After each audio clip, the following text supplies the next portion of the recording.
Hey y'all, I know it's Sunday and I've been up early because I got up cleaning up, washing. I'm getting ready to shampoo my carpet. I just ordered a universal upholstery, um, furniture upholstery thing from my rug doctor, tool attachment so that I can, when it gets here, I can shampoo my couch. I know it's a lot of people sleep, but we're just gonna work it out with the people that's on here. Hey, Rob, how are you?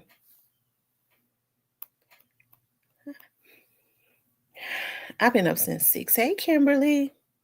I fell asleep last night. Like, I was constantly going to sleep on that live. I was going to try to rock it out with y'all because I had just got on. But like I said, I had eaten that soul food. And the soul food, when it's like it's fried, that fish, yams, it's heavy on your stomach and it makes you sleepy. And child, I was asleep. Hey, AP Jones. Miss Muffin. Is that my cousin? AP Jones? Um, Gary Clarinetta. Now, as soon as I get on, my phone starts to go off, which is cool. Let me see who this is calling me. Um, that's what I thought.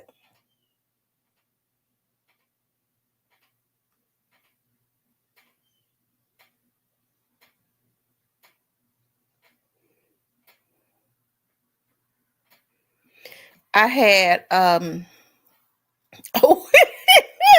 oh my God, I be forgetting Stephen be in the bushes watching me. Listen, that was like that was a cheat day and it made me so sleepy.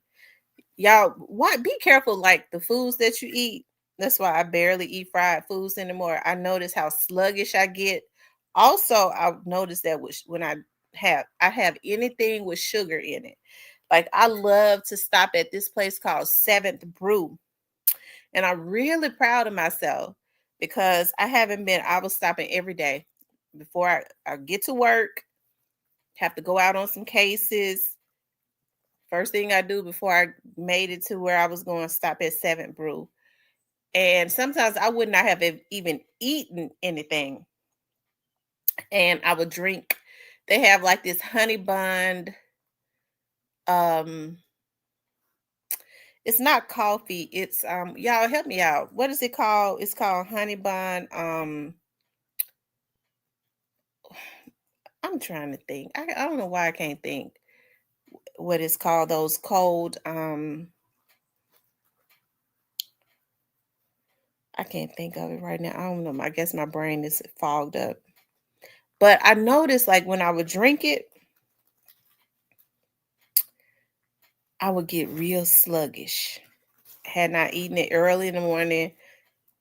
I just so watch your sugar intake. Like I'm so happy. Like now, what I've been doing is I've been substituting. I like coffee. I remember when I was a little girl, I used to drink coffee. I used to like to drink it black.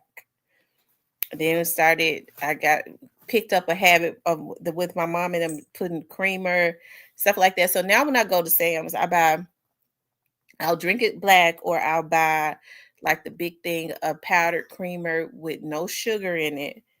And I buy like those skinny um liquid syrups just for a little bit of flavor if I feel like flavor because sometimes I could just put the creamer in it or drink it black. And when you don't put that sugar and stuff, you'll notice how you don't, because sugar fogs up your brain. It probably just take your sugar up. And what's up, Sipe Dog? And it just kind of it messes you up, right? So I'm just learning healthier ways. Like even now, like I've been up like gently cleaning, and that's good exercise too, right? Um, yeah, that's good exercise too. I be wanting to like go walking and stuff. It's just not safe. I be seeing people in my area, they be out, a lot of those doctors and stuff. that live in my area. When they leave the hospital, they be running.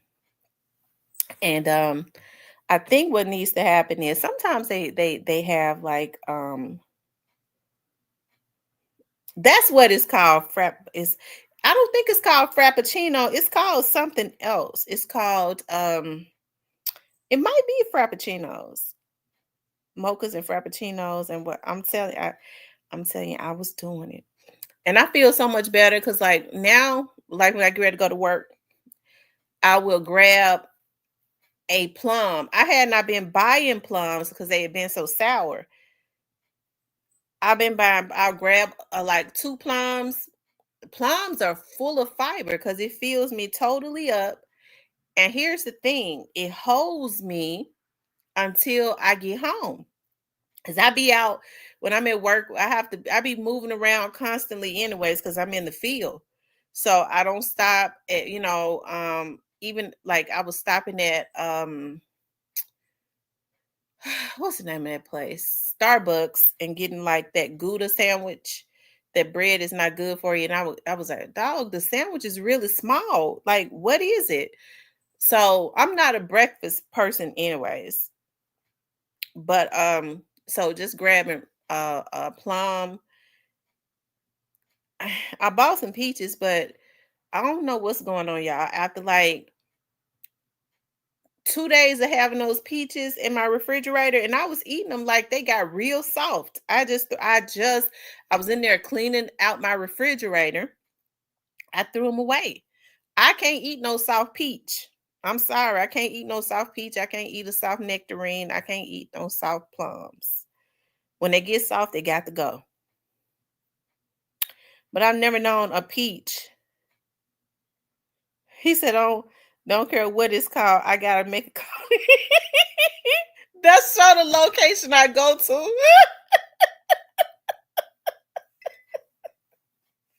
That's the look. I was going to Seven Brew so much. When I would pull up, they they would say you do for a free one. After so many, I was going every day.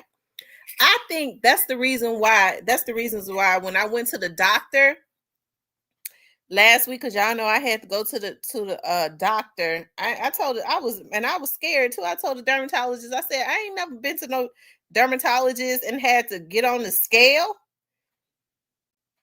But y'all know they messed my fingernails up, but they're looking good now, y'all. He gave me some stuff in my hands and stuff, girl. Yeah, my hands was looking like I had been 7 times what they call, what's the name of that movie? 3 times a slave. Oh, my fingers and stuff coming on back around now. I'm not putting those nails on my hands. Y'all know this happened to me earlier this year. Um, and I changed nail shops. I waited 6 months, and I was like, I love like it don't happen with my toes. So it did happen with my toes earlier this year. I changed nail shops. I nurtured my toes and my fingers back to health. And I was like, it's got to be the nail shop. I met a new nail shop that my sister been going to for years. I think my toes are good, but I think it's just that acrylic or that gel nail. But I ain't putting nothing. I'm not. I'll go get my toes done, but I'm not gonna get my fingers done, my hands done, because it's something that I'm allergic to. I was ashamed to show my hands. When I would talk to people, I would fold my hands, hide them behind my back. It's a darn shame.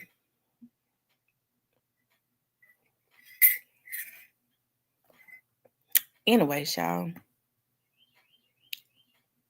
I don't care what it's called now.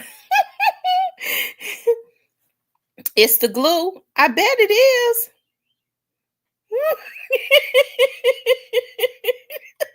Alabama. He said Trump sending them boys to the nail shops too. hmm It's something because you always hear like I don't know what it is. Now I don't like that because hey, I don't know what it is about the Hispanics that Trump wants to mess with. I mean, he messes with nobody but the Hispanics. that ain't right. He knows that that's not right. Um, hey Tashawn. Hey Miss Clarinetta.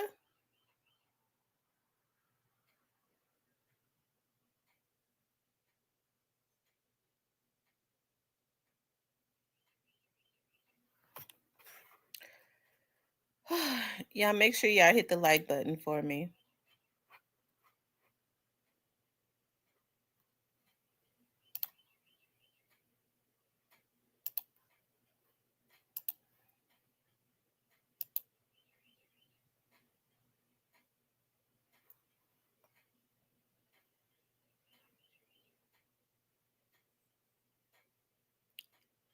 Hold on, y'all.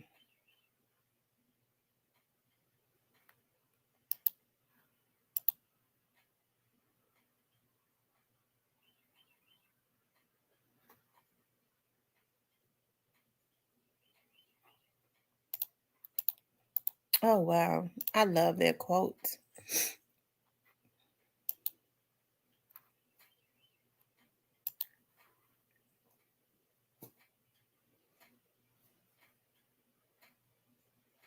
He said that's the dudes you wanted in office. Well, I felt like anything was better than what Biden and Kamala had did. I mean, I know that's not popular opinion.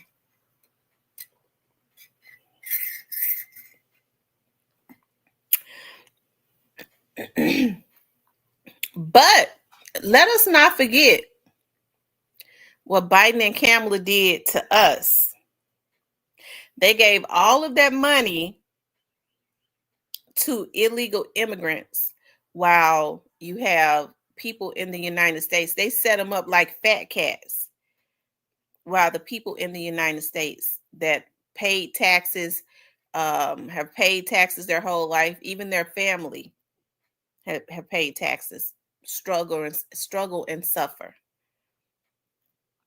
Okay, I still haven't gotten over that.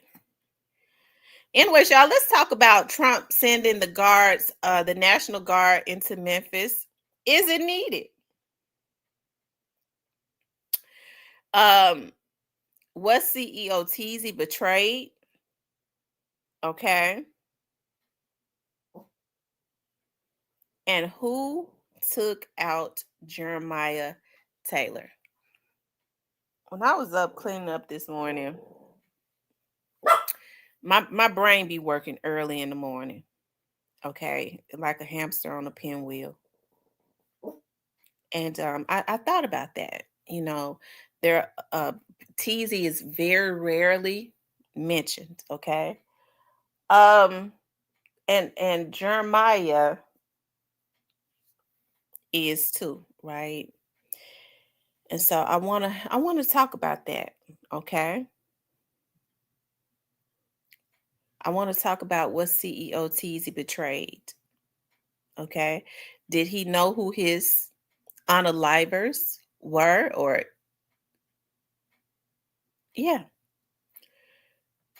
and who hit Jeremiah Taylor? We need some justice for Jeremiah, okay? Um now, hey Anissa.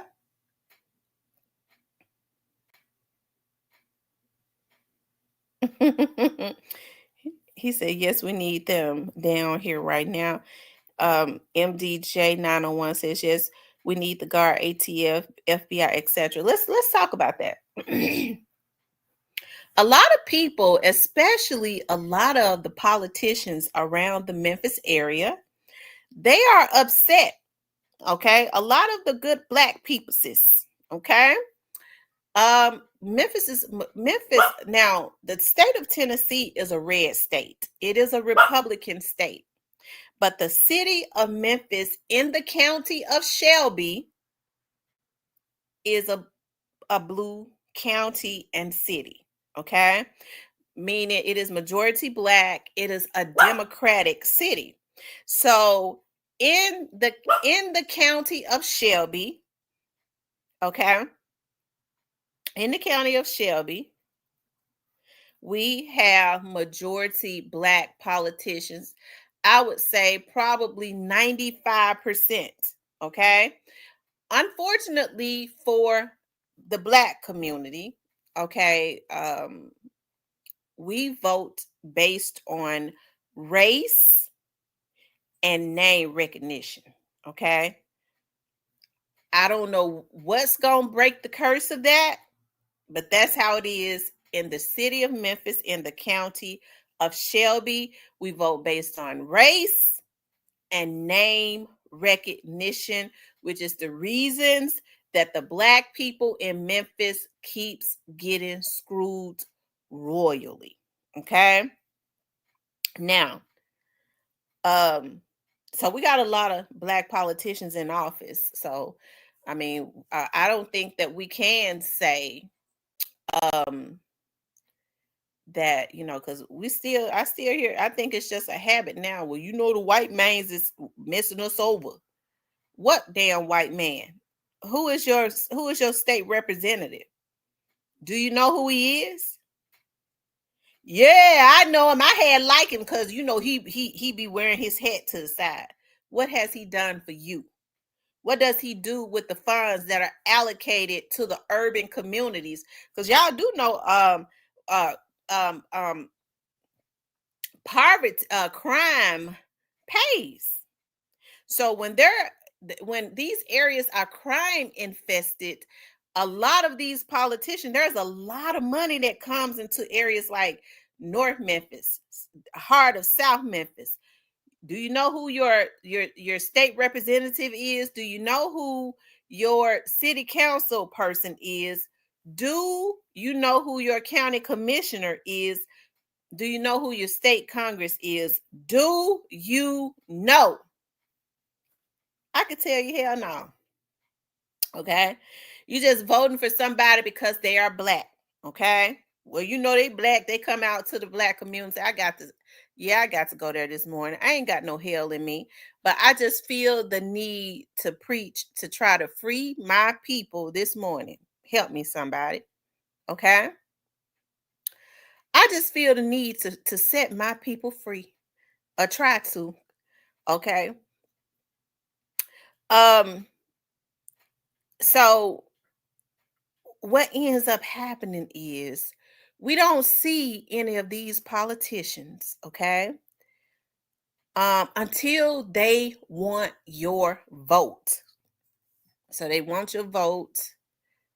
They go to the big churches. They'll pay some of your Christian leaders up under the table because they're not supposed to come and stand in front of their pulpit. They can't tell you to vote for them. They'll tell you they're running. And then your pastor will come behind them and say, "This right here is my best friend right here. I'm telling you, this is my best friend. Good man, do anything for the community." Okay. Because he done got paid. I'm tired of a lot of the Christian leaders selling out the Black community because they feel like that Black folks got a damn brain tumor that they can't seem to get rid of, brain fog, as it relates to politics. They don't want you to ever be involved in politics. They understand whoever controls the politics controls the money and the resources. So they'll get their interns to put out there. I just let the politicians deal with the politics. And it's something about them phrases that us as Black people, we just catch on to. We don't even necessarily know what they mean. Well, I had just let the politicians deal with the politics. I stay out of it. How could you stay out of it? Especially if you ain't rich. And even if you are, you're supposed to always be involved in watching politicians because they affect your livelihood directly. Okay. So they'll let the politicians come to their community when it's election time. And it's something about that spirit in Memphis. And I'm sure it's everywhere else because we all universal people, Black people. We all just kind of the same, some kind of way. Okay. And that's because we are the same. Okay. And so I'm sure it's happening universally. We like to be the word is it's manipulated, but we like to be wooed. Okay, we like to be pimped. We like to be finessed. That's the word, finessed. So if somebody who got your best interest come and stand in your face and say, "Look here, I want to help to clean up this community, but I need some help." What's going to have to happen is we got to hold the parents more. We got to hold the parents responsible, but we can put something in place for those parents who want to do better, okay, to help them so that they don't have to be working 2, 3 jobs and they can actually be monitoring their children. We got to put something in place so that we can start back speaking about these young ladies. Okay, uh, we got to be proactive as it relates to promoting, um, speaking against teen pregnancy. So why don't we talk about birth control? Why don't we talk about abstinence? Why don't we do that? We got to hold the people responsible, though, and so that's what we have to do. Okay, we got to hold them responsible. There has to be some accountability. But you know what? We get ready to clean up our community, and the resources that come into that these politicians get is going straight into the neighborhood. We're not going to hide them. We're not going to do any of that. I don't like Tamara. Why not? Why you don't like Tamara? She thinks she know everything. I've been broke, busted, and disgusted my whole life. Okay. And then she trying to tell me I need to spend time with my kids. She trying to tell me my daughter shouldn't get pregnant. My daughter had 5 babies at 16. She trying to judge me. But then some slick joker, you know what, black people, hey, y'all had it hard. We all had it hard. But by the grace of God, God said, we all suffers, I ain't no motherfucking victim. And so what we want to do is be finessed and given a reason, okay, to not be held accountable. So I'm gonna give my vote to him. You see how he held his head over to the side? He's suave, ain't it? And ain't nothing happening for our community. Y'all know I'm telling the truth. So we just continuously vote people in, the same people who ain't did nothing. Once you vote them in, they give you their ass to kiss, and you don't see them again. You don't see them again, okay, until they want your vote again, and they get out and finesse you, and then you give them your vote again. You voting for people off of the strength of somebody else. Well, I don't like them. I know they ain't no good candidate, but such and such over there, my partner, he screws her, so I'm gonna go and vote for her. She can't even read her name in boxcar letters, but she is black, and that's my partner gal, and she can't read her number, but I voted for her. Y'all, it's something wrong with us. So at this point, see, people don't like to deal with that. Because as my dad used to always say, folks don't want to take accountability for the conditions that they are in, because then it forces them to have to do something different. And don't nobody really want to do nothing. Okay, I don't know how I got on this. I'm gonna get to where I'm getting back to Trump. Y'all know I have to go around the world because okay. So I said all that to say this. They don't want the National Guard in Memphis, okay? Even though Memphis got crime out the ass, okay?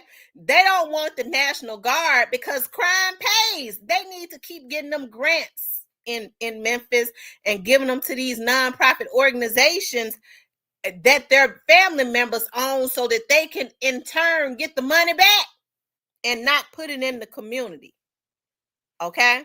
Well, and then they'll get on TV and, well, we don't, because they're gonna target black men. Well, their asses ought to quit committing crime. Okay, ain't folks tired of going to the gas station and folks jumping in their damn cars because they know ain't nothing gonna happen? It's the police fault. No, it's your fault. Your 16-year-old son should have been in the house. You should have known where he was at. He shouldn't have been out at 2:00 in the damn morning, which means you're gonna have to be in jail. Okay. And so that's what's going on. And so what people do is they come to our community and they know for some reason, because our ancestors and stuff were traumatized, y'all. I ain't dumb. I know what they do to our community. I know what they do to black people, and I know what they do to hide stuff. But all you got to do is open up a book. We say it all the time. They hide stuff for us by putting it in a book. Well, open that motherfucker up and read it and get the knowledge out of it. They just want to keep out that one because they put it in a book. You know it's in a book. They put it in there because they know we ain't gonna read. So why don't you open the book up and read it? Okay.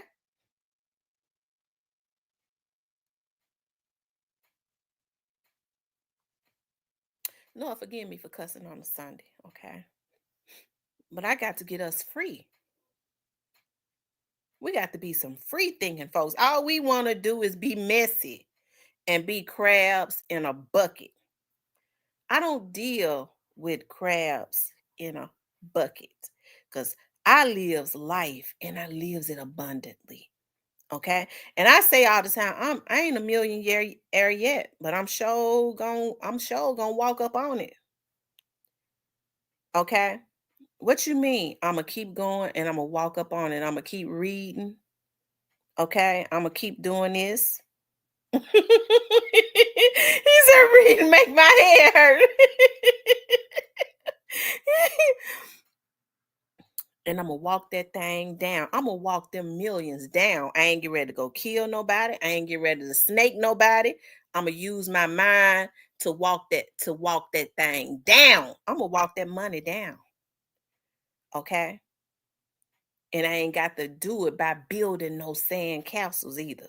I got a winner's mind. I'll walk it down. Okay. But unfortunately, we have the mindset. I'm gonna walk it down by jumping on somebody else's back and taking them down. That's the reasons why our community is like it is. Okay. But let me get back to these politicians because y'all know how I be doing it. So with these politicians, okay, they will with these politicians, what they'll do, okay, they'll say, well, we don't want the National Guard in Memphis. Why not? Good, you know they gonna target black boys. These black boys are the ones out here committing all these damn crimes. So now we supposed to be prisoners. You can't walk in the grocery store. They walking in the grocery store now in front of everybody. Ma'am, I want your damn daughter. Pulling. I was looking at that, just pulling on the woman's daughter with everybody in fear looking. Okay. Y'all, what's going on? Y'all think we don't need them? I wish she would have had a gun. So if she had popped him and knocked him down, which that's what should have happened, she would have been on trial fighting for her life. So I don't have no issues with him sending the National Guard. Well, if he cleans up Memphis, then all of this money that comes in that these black politicians hide because the community don't go and see what funds are being allocated to their damn community, they ain't gonna get them. They're not going to get it. They ain't doing what they supposed to do with the money anyways, but somehow rerouting it back to them and their family through these nonprofit organizations. Okay? That's what they're doing.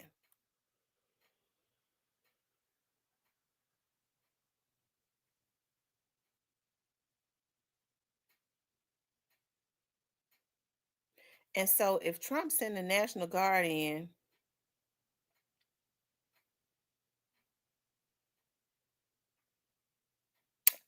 and that's it. I'm gonna talk about that too, Darkwing. We're gonna talk about that because I can agree with that too. Okay, I can see your point on that. But so if they bring in the National Guard and clean up Memphis, then all of that excess money that comes in that's supposed to be put into the urban communities anyways that they've been stealing, finding a way to steal, they're not going to get. So what they do is they get on the TV and find a way to get black people emotional. They're going to be killing your black sons. They gonna give your son a curfew. Well, your 14-year-old son ain't got no business with his ass outside anyways. Past 9 or 10 o'clock. Let me tell you something. If you got a damn minor, and you waiting for the police and the city officials to put a curfew on your child coming in the house, you a damn failure as a parent. You's a failure. If you waiting for the police to enforce a curfew for your child, your minor child, you a damn failure. How you gonna put that on the back of the damn police and you got a damn minor child? 17 and under, if you don't know what a minor is. Some folks, well, he's 17, he grown. I can't tell him what to do. Some of these folks don't even know what the legal age is their kids been having. They wait for so long.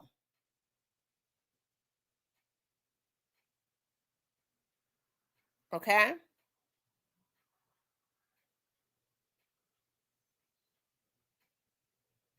So they want to put the parents in jail. I as a my child's friend, your child should have been had an ass whooping. I don't believe in no beatings, but I whooped ass. I didn't beat them. I just whooped some ass. Okay. I put that belt to their butt.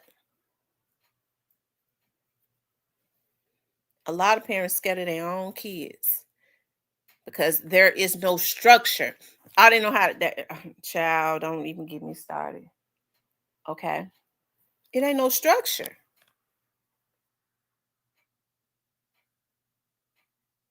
Which is a darn shame before God.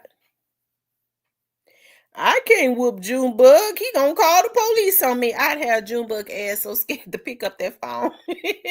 I'd have Junebug ass so scared to pick up that phone. How you gonna have a 12-year-old and you scared to put a belt to his butt because he gonna call the police?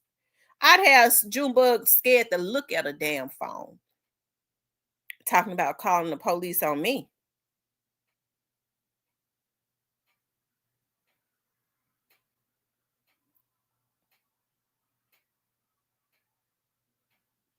I got my butt whooped. Y'all, my mama even, and I told my mom, I said, you know what you did was, I said, I think you scarred me. I said, I remember that time you whooped me with an extension cord. I was bad about talking back, y'all. I was spoiled. My mama told me, she said, when you was a baby, she said, I had decided I'm gonna give my baby everything she want. My mama was a teen mother. She said, I decided I'm gonna give my baby everything she want. Y'all, I was so spoiled. I think about that now. I used to tell my mom, I want this. I don't want to look at this. I don't want to look at this. And she changed the channel. I thought about that my mama had me so spoiled. I remember when I became a teenager and I was still talking back. My mom and my grandmama did a job on me. So my daddy said, my daddy said, them women had you so spoiled, they wouldn't let my daddy whoop me. I remember the first time my daddy whooped me, I was probably about 14 and I felt betrayed by my mama. I said, you let him whoop me. He said, I should have been put a belt to your tail the way you talk back.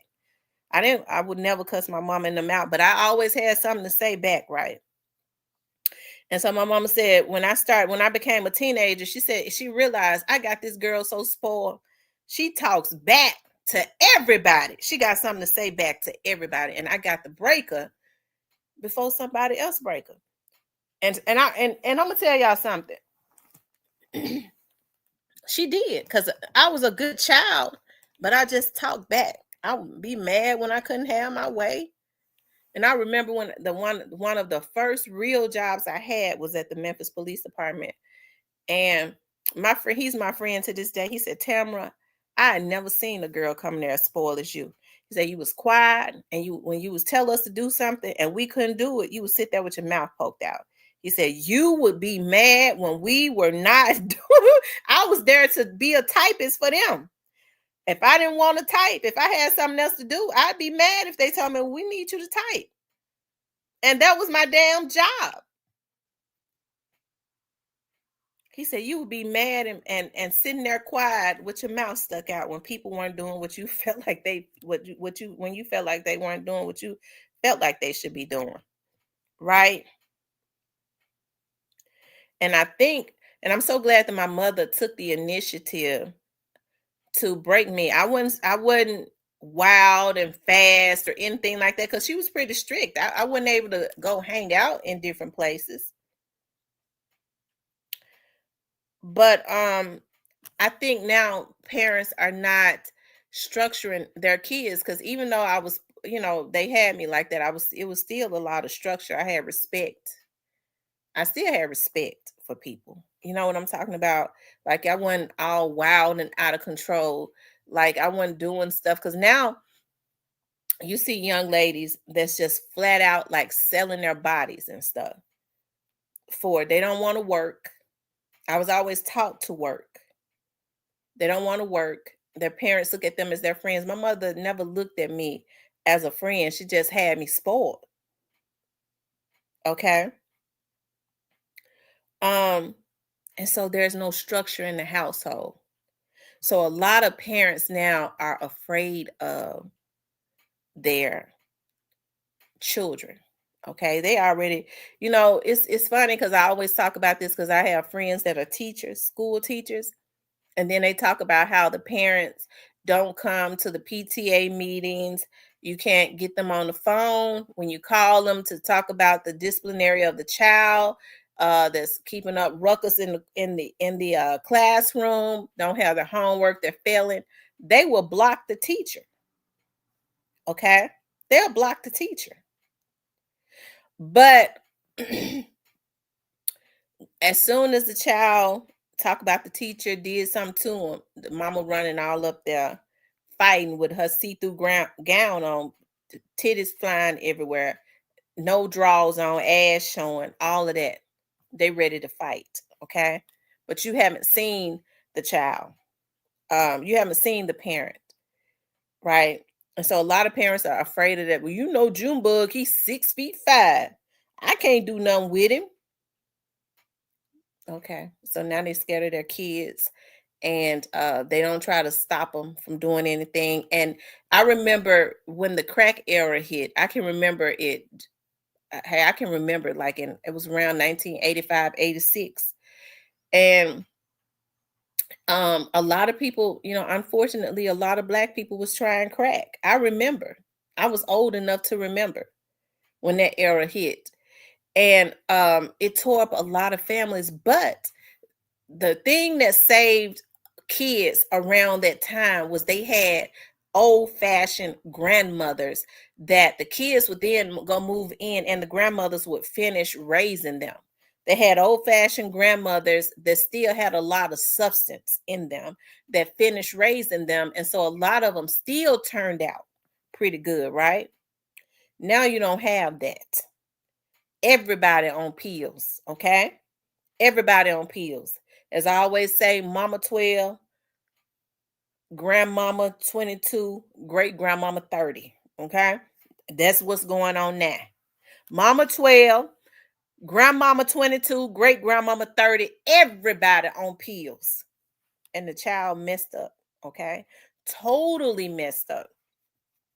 And it's going on in our community. And I know that's another thing, y'all, but hey, they're saying that it's mental illness. These folks is junked out.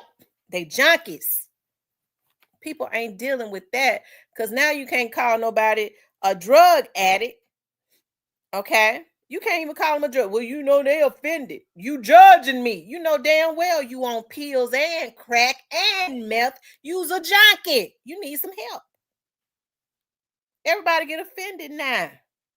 And so what we do is we have people catering to that, well, we don't want to offend them because we want their vote. We are still in bondage as Black people because we want to be finessed. We don't want to be called out on our shit. And that's what's going on. And so people in every community, to include our very own, have found a way to finesse us and walk around what the real problem is. And that's, we got to deal with our shit. Don't nobody want to deal with nothing. Okay? JT up early, Lord. JT says, good morning, Tamara. Keep the National Guard out of Memphis. You give up your civil rights, civil laws, one control. Okay, so let's talk about that. Let's get back to the National Guard, okay? JT, I believe the National Guard should have been in Memphis, okay? There has to be some structure.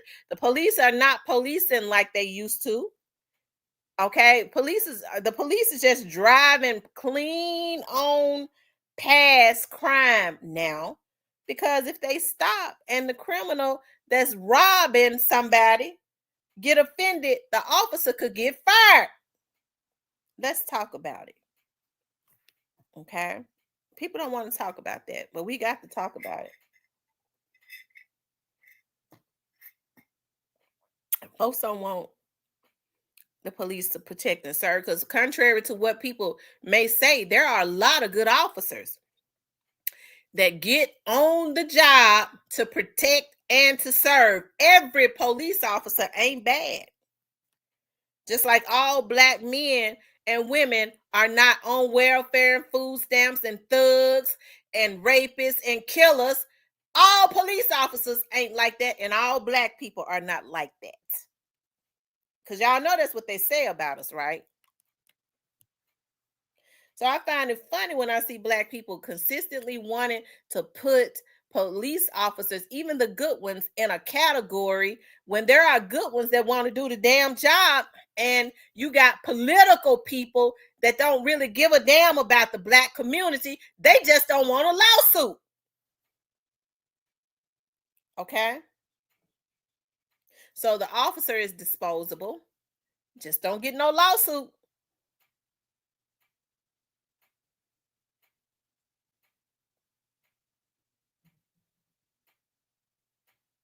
And it don't make no sense. And so what you got is, you got them Black politicians want to make the Black community that is being destroyed in Memphis. Our community is being destroyed. Yeah, I never thought I'd have to carry 3 weapons with me. 3.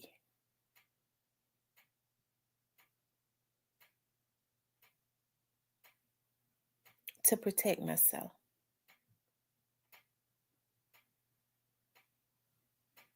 And ladies, y'all better start getting trained. One of the best things that my friend could have ever told me was, I remember he said to me one night, I was leaving when I used to be at my studio real late, editing videos and stuff. He said, Tamara, do you have your gun with you? I said, yeah, I got it. He said, where do you have it at? I said, I keep it in my purse. He said, no. Now he's been in on the force going on 40 years. I told him, you need to go on here, get in the drop now. You done been on there too long. But we praying he gonna make chief. He's a step down from being the chief. I'm believing the Lord for him to be the chief. And so he said, no, Tamara, when you walk out that studio, you need to have that weapon in your hand. He said, because if somebody roll up on you, you ain't gonna be able to go in that person get that weapon. You need to already be ready when you walk up out of there. Have that thing in your hand. And guess what? That's what I do. That's what I started doing. Even now, when I come home late, when I get out that car, I had that thing in my hand. Both of us motherfuckers gonna go down. And what we do know about these criminals is that they're cowards. They'll come and pop you. They think that makes them a gangster because they can run up on you and kill an innocent person. But what we do know is they don't want to go down. We both going down. Okay?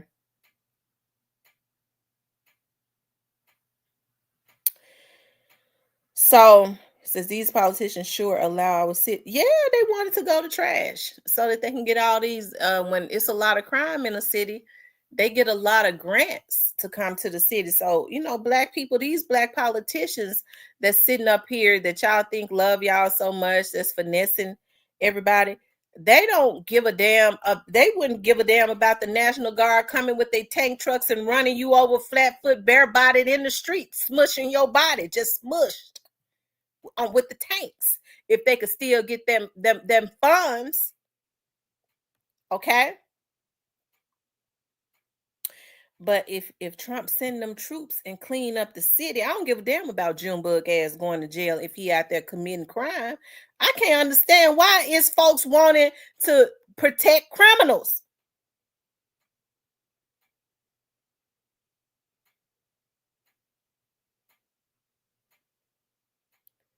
So they'll get out and get black people emotional. You know what these damn fools talking about?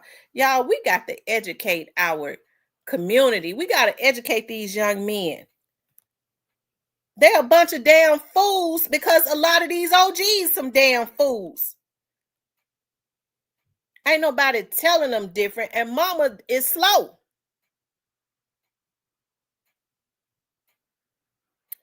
Well, Juba he said if they should send them National Guards to Memphis, they gonna shoot at the tank trucks. Yo, what is going on with us? Junebug ain't got tears to cry with. They robs the bullet store. That's the only way they have bullets. And he think he gonna use a stolen gun to shoot at a tank truck with the National Guard. Y'all, why do we gas our kids up and let them think like this? We are the problem. We're failing our youth. We're failing the youth and the young people. Okay? How in the hell Junebug think he gonna take that gun and turn it to the side like a damn fool, like old dog did in Menace to Society, and shoot at a damn tank truck and think he ain't gonna get blown up?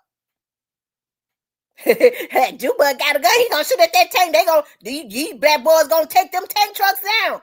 Y'all, they let them think like that, and as a result of not being corrected, they take their asses out there and do it, and then they be slaughtered out everywhere in the street.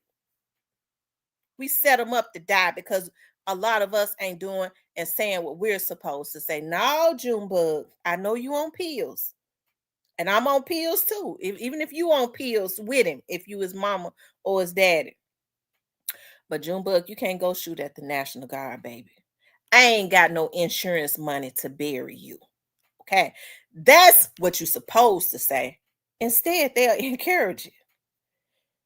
And then when Junebug got that slaughtered out, I'm going to sue the National Guard. That ain't going nowhere.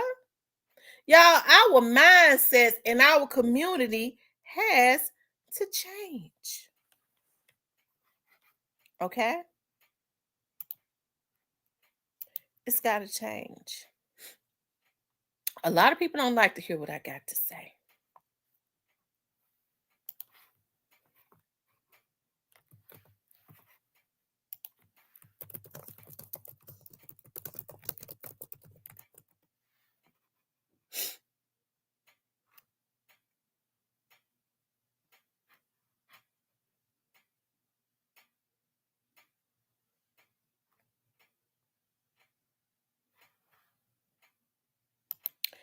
A lot of people don't want to hear what I got to say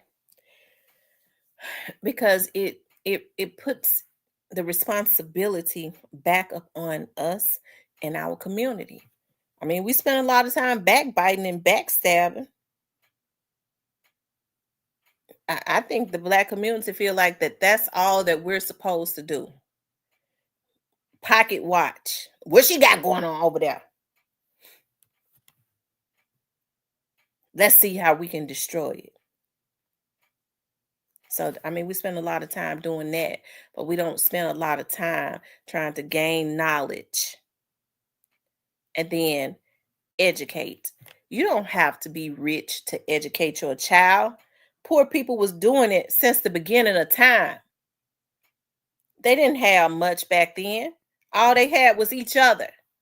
But they imparted a lot of wisdom in our grandmothers and grandfathers, which is why a lot of our mothers and stuff, a lot of our grandmothers and stuff had wisdom.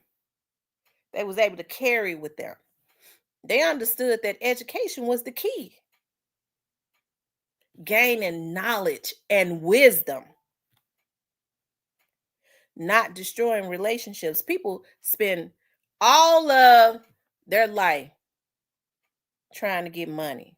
I'm gonna tell you what my grandma used to tell me. You can work until your fingers are black, but favor is better than money.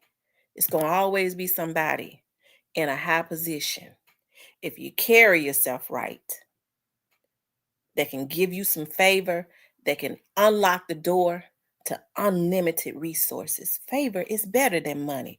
Instead, what people do is they ain't got no favor because they spend their whole lives ruining relationships. I'm mad. I'm going to have a mad day. Now, because I'm going to tell you something. If you hit me, you ever do anything to me, I ain't really no forgiving person.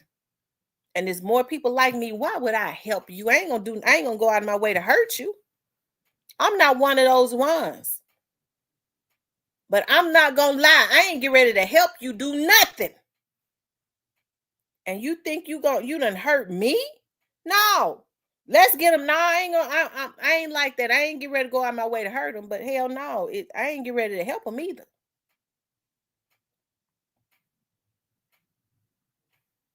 And so people spend their life ruining relationships because they got their mouth on and talking about something that ain't got nothing to do with them. Okay. I'ma just tell her off. Okay. And I'm gonna tell you what professional people say when you know what, I'm sorry. I know I did such and such. Because my dad used to always say the person that you cuss out at that red light on your way to that job interview might be sitting behind that desk when you get to that interview. So you have to be real careful about what you do. And so what professional, my dad used to always do this, okay? When people were wronging Mr. Rick, such, and then they would need him. Mr. Rick, such and such. Yeah, I'm sorry. Because they were sitting before him. They needed him to do something for them. You know what my dad used to say? You know what? I have no idea what you said. I don't even remember that. I don't even remember that. I don't even remember that situation that you're talking about. Oh, because I know I cuss you out. I don't even remember that. And that's what more people do. When you sitting before them, and guess what? They ain't gonna help you. I don't remember the situation. You good. I don't remember that. When you walk out, I'm not helping them.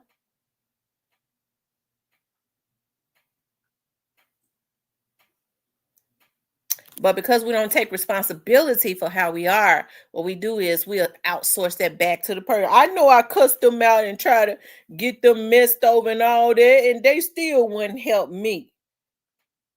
The mindset of a lot of the people, and especially in our community, is totally twisted, right? And so what we do is we don't want the National Guard because the National Guard is going to stop a lot of these criminals from robbing folks. You ain't gonna be able to get the hook up on the train no more. Little Rufus, I gets to hook up on the train. The National Guard come, Rufus ain't gonna be able to hit that train. So no, some of these folks don't. They want the hook up. They want for little Rufus to go and hit the train. And they know damn well Rufus is their son and their grandson and their nephew. So it ain't because they really scared about the National Guard doing anything to little Rufus other than stopping them from committing crime. Everybody, ain't nobody else gonna say it, but I'm gonna say it today. That's what's going on.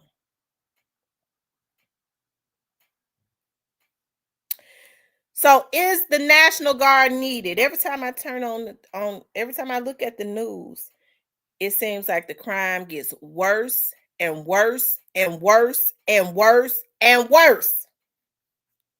Hell to the yes. I think that we do. Now, I ain't mad at nobody else for what they think. We all got our own opinions. We have to respect that. I respect you, JT. Okay, I know JT gonna get up here talk about tell. He has to remind me that I didn't have nothing bad to say about Trump. I like JT. JT, we be talking about Dolph some days. And JT would call in, Tamara, let me ask you something. What you think about what Trump just did? He had to throw it in my face, right? But I think that the National Guard is needed, and they need to set them up everywhere. It don't matter to me because we already know that the National Guard is probably coming. It don't matter what them black folks say that's in that's claimed they in office. If the white people want the National Guard to come, they coming. And crime is bad. It's starting to spill over into the it's starting to spill over into the white communities. Okay, it's starting to spill over into the white community. If they think they're gonna be going into areas, into that downtown area where them white medical students like to run by that water and stuff and jump out and rob, that's where them basketball players and rich folks live. They think they're gonna do that. And it's been like that. It was that community, that Harbor Town community, was built for the rich white peopleses. Yeah, they got issues with that. They want to be able to run by that water at 4 o'clock in the morning without a cuckabug head jumping out on them with a weapon. Okay, them pretty white girls gonna get out there and run without a cuckabug head jumping out with a weapon telling her to get in so that he could violate her. Yes, they're gonna send the National Guard into them places. And you can't get a house for less than 700 in Harbor Town? Okay, 1,000. Okay. Of course. The crime is starting to spill over to where the rich people are. And they want the National Guard in. And I'm gonna tell you right now, it's gonna override what the city officials that are black say. And I ain't got no damn problems with it. So now what it's going to force parents to do, they're going to either try to put some sense into Junebug's head. The ass is going to go get a job because this job's in the plenty. And they can get it with a criminal background.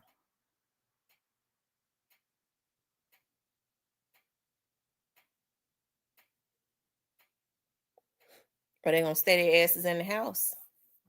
And that's the problem right there. I think some of these mamas and daddies they scared their kids gonna stay in the house because Junebug on pills and shit. He whooping the ass. The child is whooping the parents' ass. So they don't want the National Guard to make him stay in the house. Okay? They want him outside doing everything that he doing until somebody knock him down permanently, which is unfortunate because it hurts me to see these men, these especially these black kids out here being slaughtered. Because that's what's happening. They are slaughtering each other.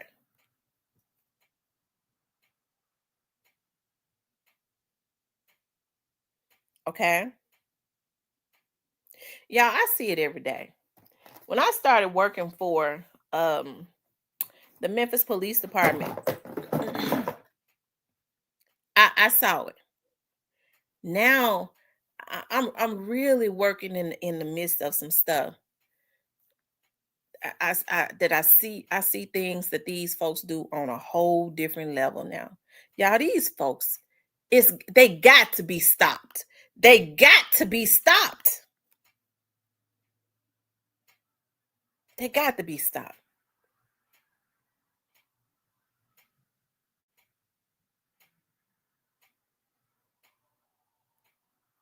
And I'm gonna tell y'all something. It's something about the federal government as it relates to like the federal agents, the federal prosecutors.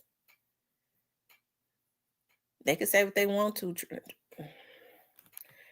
Y'all better get y'all kids.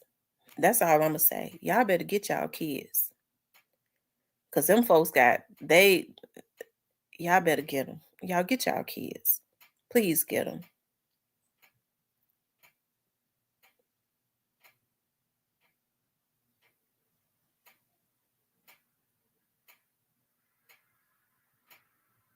Okay. And if you're old rusty Negro, you old as Methuselah, you still out here committing crime. I ain't gonna say what I was getting ready to say because that the devil tried to get into me to make me say that. I ain't gonna say it. Chattown Finder says like Tupac mom told him they giving us the tools to take us out. Gun law, social media, for sure. Folks get mad now.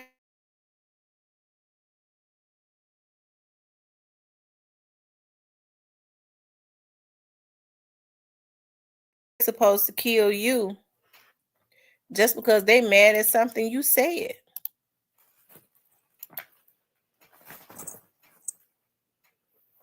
That's what they think.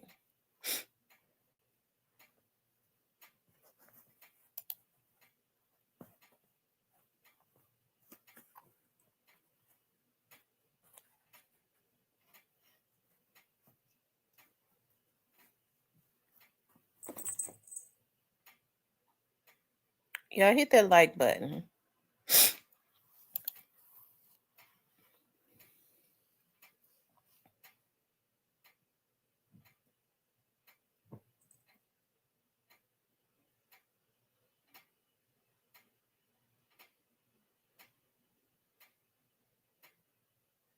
Okay. What about when the National Guard start racially profiling? The military is full of well, they say the same thing about the police department, and they got them to dumb down that. So now the police won't even work. It's more black police officers now. You don't really see white police officers. Well in Memphis, because people are not. They can't even really recruit people that want to be police officers now, other than okay. I ain't gonna. Anyways, uh, gang members. Des Allen says bringing them would do nothing. It's deeper than control. Well, it'll do something. Okay, Des, I think it's gonna do something. I do. In my opinion, I think that it will. Hey, I think anything is worth a try. And even with the military, they have laws and stuff that they have to go by. They can't just gun. They have laws that they have to abide by. They are not lawless citizens.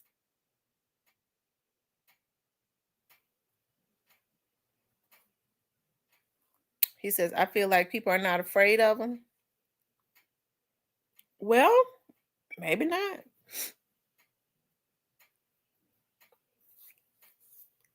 Kimberly says, I did something. It did something for me, DC. Y'all make sure y'all hit the like button. Okay. Make sure you guys please like, share, and subscribe. But if you ask me, as a matter of fact, let me pull this up. I want to pull this up right quick. Hold on. Now this fan starting to. I don't know when. Maybe because I don't turn the fans off. They then start cackling. Like the other one did. Let's see.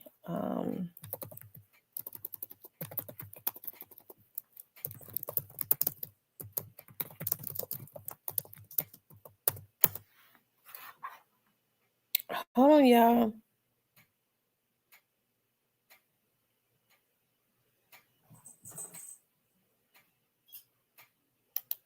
Okay, yeah. So y'all, okay, so it is. Look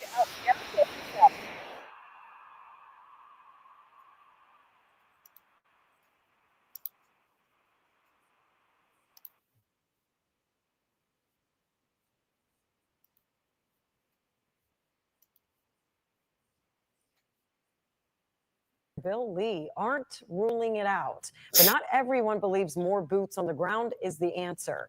A Memphis City Councilwoman who's also running for governor told ABC 24's Desmond Nugent what the Bluff City needs right now is support, not soldiers.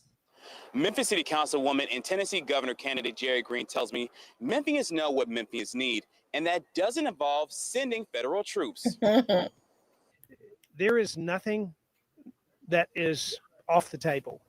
Everything is a possibility. That statement from Governor Bill Lee is raising eyebrows and concerns about whether the National Guard could be deployed to Memphis. What's most important to know is that we will work with the Trump administration and are now on what is the best way forward for Memphis. This week, the Trump administration announced plans to send federal troops to Chicago and Baltimore. No timeline yet, but the National Guard is already stationed in Washington, D.C. Here in Memphis, Mayor Paul Young says while safety is always a top priority, this city isn't the same as the nation's capital, and any military involvement would need strong coordination with the state. My goal is to keep the lines of communication open and have a great relationship with the governor, and we're going to work through it. There's a lot of uncertainty in these times, and so we're all trying to figure out what's happening next. Meanwhile, Memphis City Councilor and Tennessee Governor candidate Jerry Green says the city is already making progress in reducing crime and believes support should come in the form of funding, not federal forces. If they want to give us funds and resources to support the programs that we have around gang violence, I told y'all, or any other crime prevention programs that we are already practicing, I'm sure we will happily accept. It ain't working. Funds, but federal troops will offer no assistance to Memphians. Y'all heard Green that, didn't I? Just said that, didn't has a role, but only in its true emergencies, like the recent flooding in East Tennessee, where troops could be sent to help families with cleanup and recovery. In downtown Memphis, I'm Desmond Nugent, ABC 24 News. I told y'all. It's about money. They have to pay the national. Y'all do know that they pay the National Guard for every day that they're in a city. She heard her say instead of giving it to the National Guard, give it to us for these programs that we already have. Well, then the programs ain't working. And it's in the form of nonprofit organizations. I told you that they choose, because there are a lot of good nonprofit organizations. There's a lady right now named LaShanta Rudd. Okay. And I went over to Orange Mountain, and I'm gonna put that video up. Hey, Moga Giant. What I went over to Orange Mountain. She has a program over at the library. She, as a matter of fact, let me see if she's up. Okay.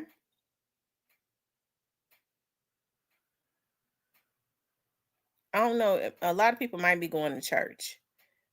But what she does is she helps these guys to get jobs with the government. She trains them and she helps them to get jobs. Okay.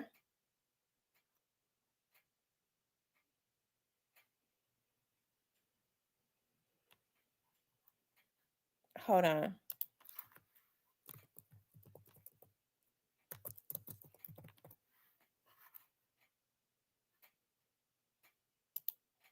And she's running for county commissioner.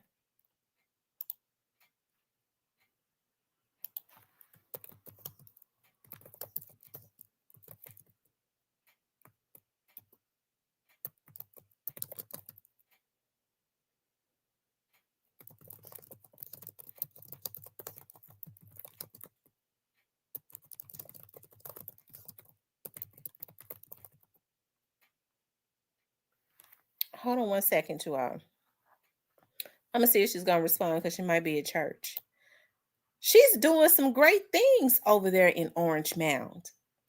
When you have guys who have had criminal histories, she's showing them how to fill out applications, how to do resumes. She's paying them to help them clean. They go out and clean up the streets of Orange Mound. And then what she do is help them to write up resumes. She has relationships with some of the officials in Memphis, and these guys who have been in and out of jail, who have, who people have written out, they're able to get jobs and to get insurance, have responsibilities with the city and the county.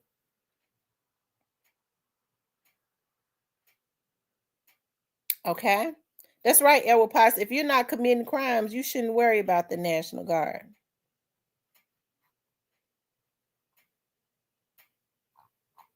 Okay.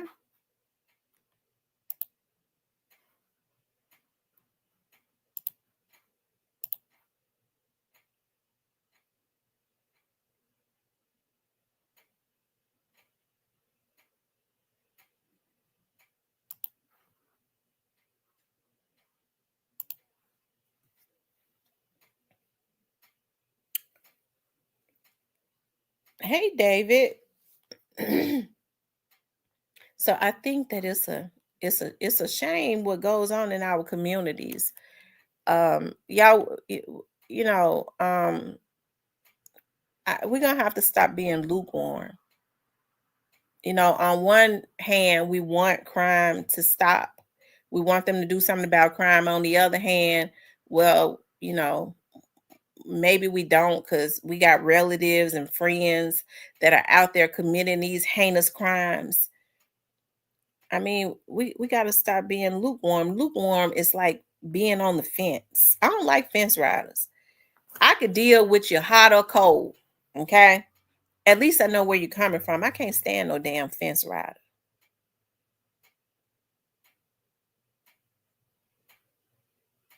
Because at least you got a stance when you hot or when you cold. I see you. You made your stance. But when you lukewarm, what God say? I'll spit you out.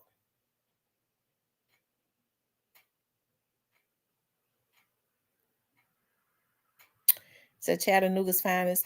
It says it's the innocent people I'm worried about. Damn the criminal at Edwards Potts. You know how the system works. Sin Lu says Bill Lee needs to go to his fam and stay there. The agenda is deeper than his troops on the ground crap. Don't be blinded by this. Watch Bad Faith.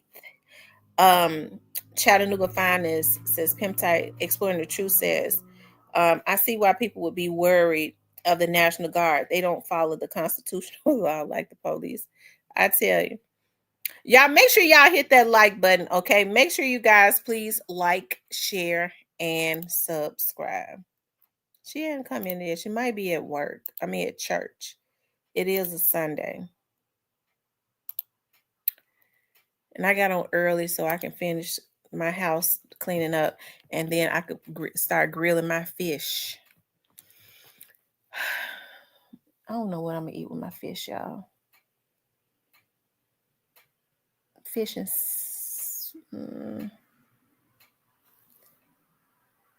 yellow rice. Fish and yellow rice. Japan says we are just committed to ignorance as Black folks.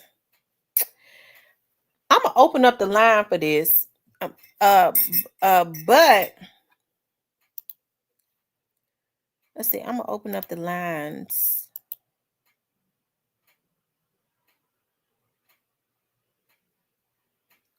But I want to talk about, before I open up the lines, I want to talk about what CEO Tezy betrayed and who took out Jeremiahtaylor. Now, we've talked about this before, okay? I know a lot of people are saying, well, with this, Young Dolph situation, it's time to move on. I mean, and everybody has their right to move on, okay? But over here on my channel, I talk about what I want to talk about, okay? And I choose not to, because there are so many moving parts as it relates to the Young Dolph's case, okay? We definitely still want justice in totality for Young Dolph. And hey, I still believe that justice, and he will get that in totality. Okay. I know that oftentimes the justice bail is it could be perpetual for them to ring it, but I do believe that. And We know that Jeremiah Taylor, what happened to him was directly a result of Jeremiah um um taking care of his mural.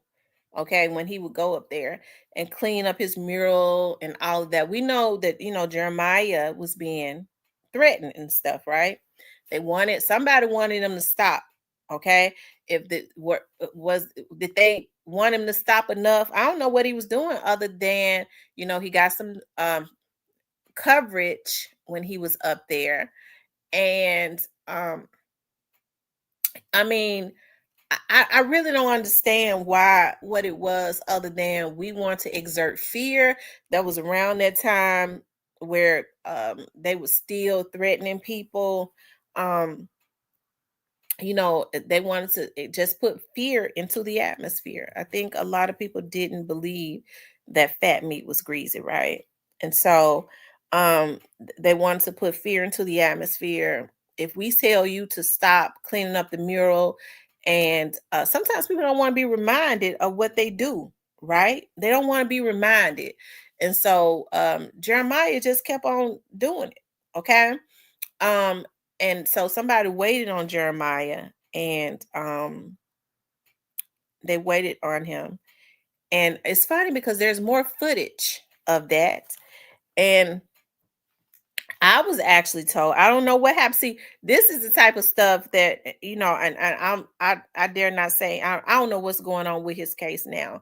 The last I heard, that this, I know it's got to be something known what has happened to Jeremiah, because the last I heard, like earlier this year, something, that it was going to be some grand jury indictments on that.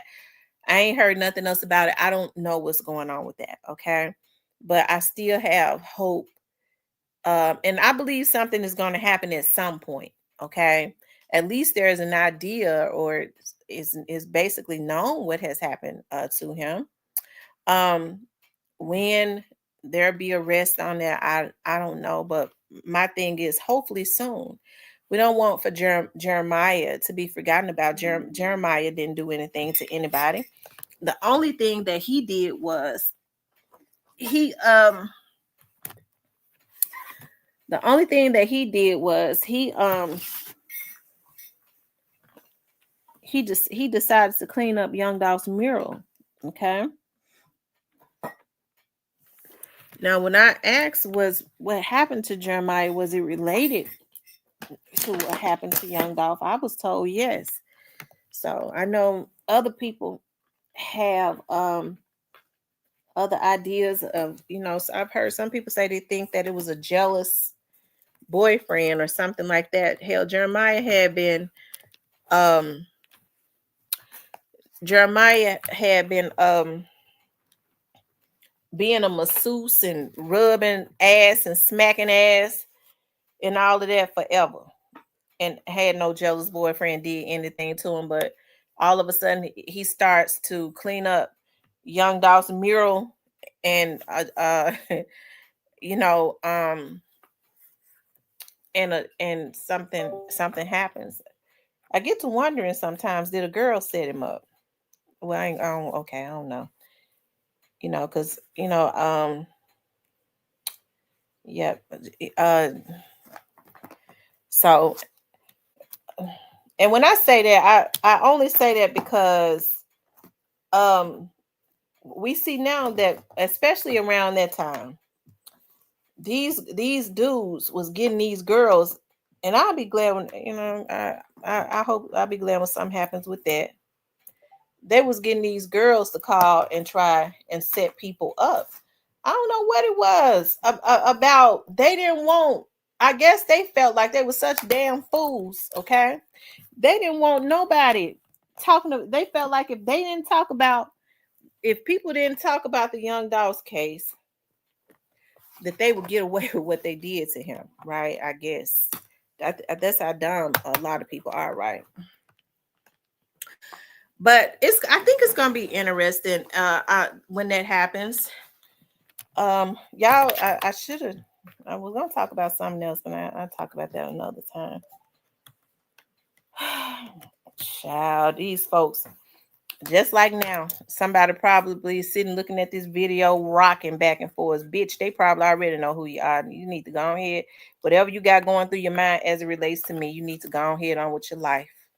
Okay, because um I think it's pretty much a wrap on Jeremiahtaylor. But what we want to do, I'm talking about as far as because what happened to him. But what we got to do is we definitely just got to pray for his family, for there to be like, because I know it's been a few years for whatever is going on, for it to be speedy. Okay. Because as I was said, I was told, even when it first happened early on, which was the reason why I didn't talk about it, is that they knew it was related to what happened to Young Dolph's case. So him cleaning up their mural. Okay. That's what I was told very early on. That's why I didn't talk about the Jeremiahtaylor's case or anything like that. But you know, Jeremiah was definitely a human being, and he deserves justice. So we gonna pray. Um, you know, anyways, we're just gonna pray. Okay. I was getting ready to say some bad things, but I'm not gonna say that. I have to learn to hold my tongue. Okay. I'm learning to be better about that. Hold on for a second, you all. I'm trying to pull something up. Just give me a moment.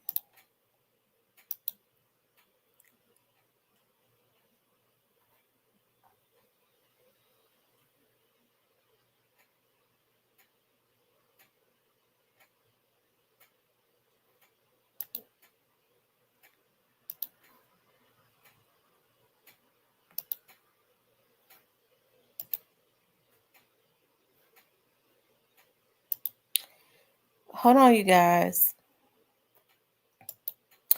Listen, I went and found some stuff. I was just, one day I was sitting, and I'm sure the police already got it. And I was looking at some things on Jeremiah. Okay. A lot of things have been probably removed or whatever.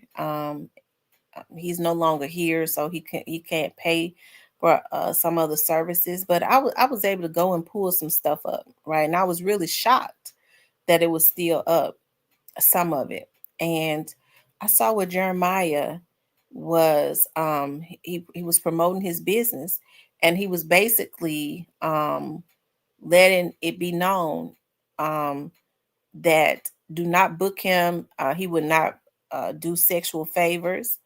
um he was basically letting it be known that he was not an escort type situation. He would not perform sexual favors for any of the women. If he was asked, he would immediately end the session. I mean, he let that be known. Jeremiah he looks like he's a nice looking guy. And so yeah. So so with people with he had a situation where they went online and booked him. Okay. So what the person would do is they would use the service, they would book him, and of course, you know, just like any business would have, when you have those online services, they would book him, give their information and all of that. And what he would do is I think he would call to confirm it the day before or something like that. He didn't necessarily know who any of these people were. And I looked up where Jeremiah was. See, I probably did a better. See, I probably did a better job than some of these other folks, you know. But shout out to the people that's investigating the case. I'm not trying to say anything bad about them. Praise the Lord. And so with Jeremiah, okay, I used to could pull up call logs. I haven't. Okay. Anyways, he said that he said that he would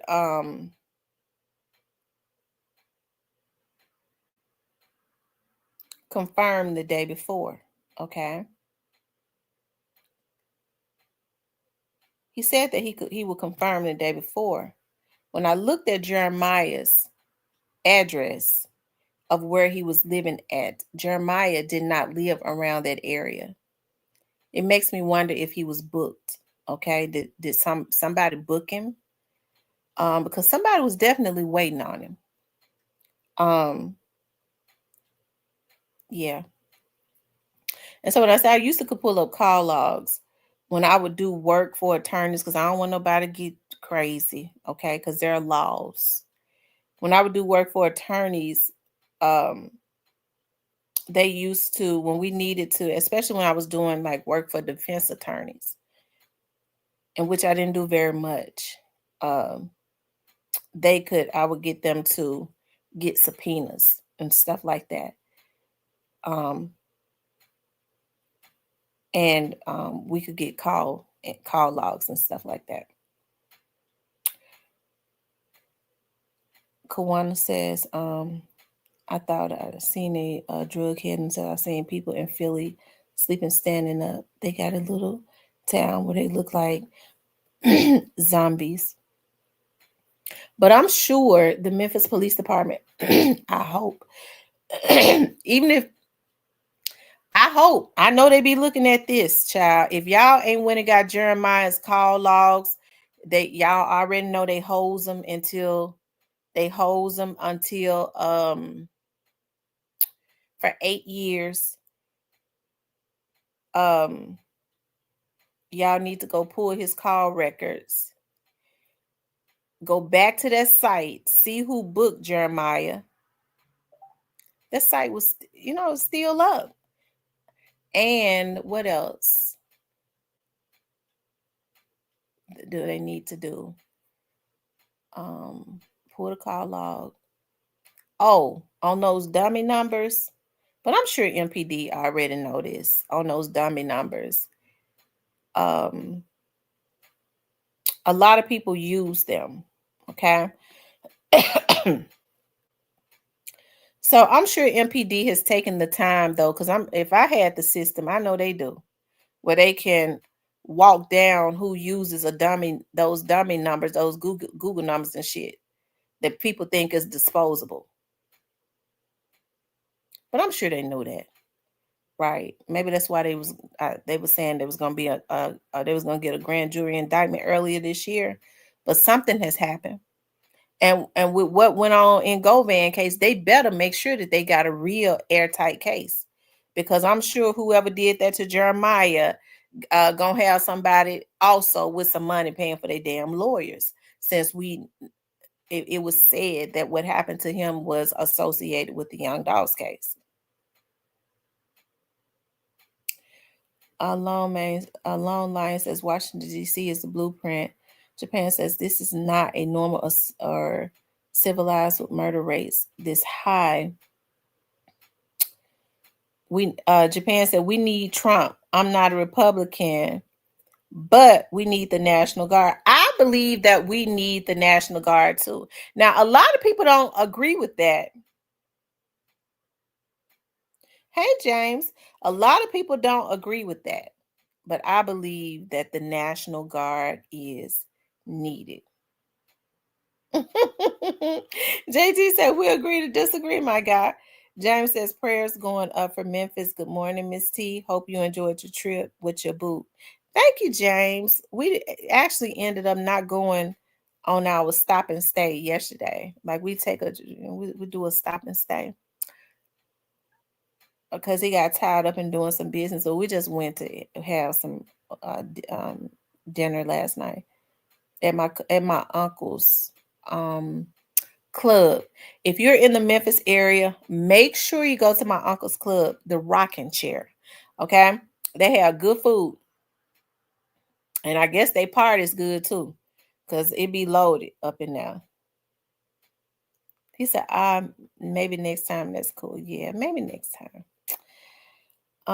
Elwood Potts says National Guard needed. Us. Anyways, y'all make sure y'all hit that like button. Well, I don't know. I forget. Y'all know my mind be everywhere. I forgot we was talking about the National Guard. Kennedy says, let black people look after black people in Memphis. Remember, you are the original people. Well, that's what's going on. They looking after black folks and killing them. I mean, we doing a bad job of looking out for each other, Kenny. We're doing a very bad job because the black on black rate is off the chain. You can't even be at a gas station without somebody trying to carjack you. And they want to blame the person. Well, then why you stop at that gas station? A person is supposed to be able to stop at whatever gas station they want to stop at without somebody robbing and trying to carjack them. We put the blame on the person, the innocent person, rather than putting the blame on the damn criminal. And that's the reason why a lot of what's going on is going on.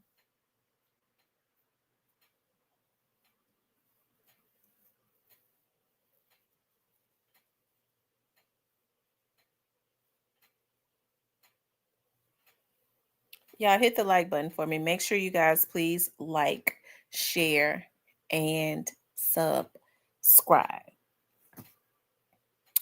Okay? Let's see. Let's see some, y'all.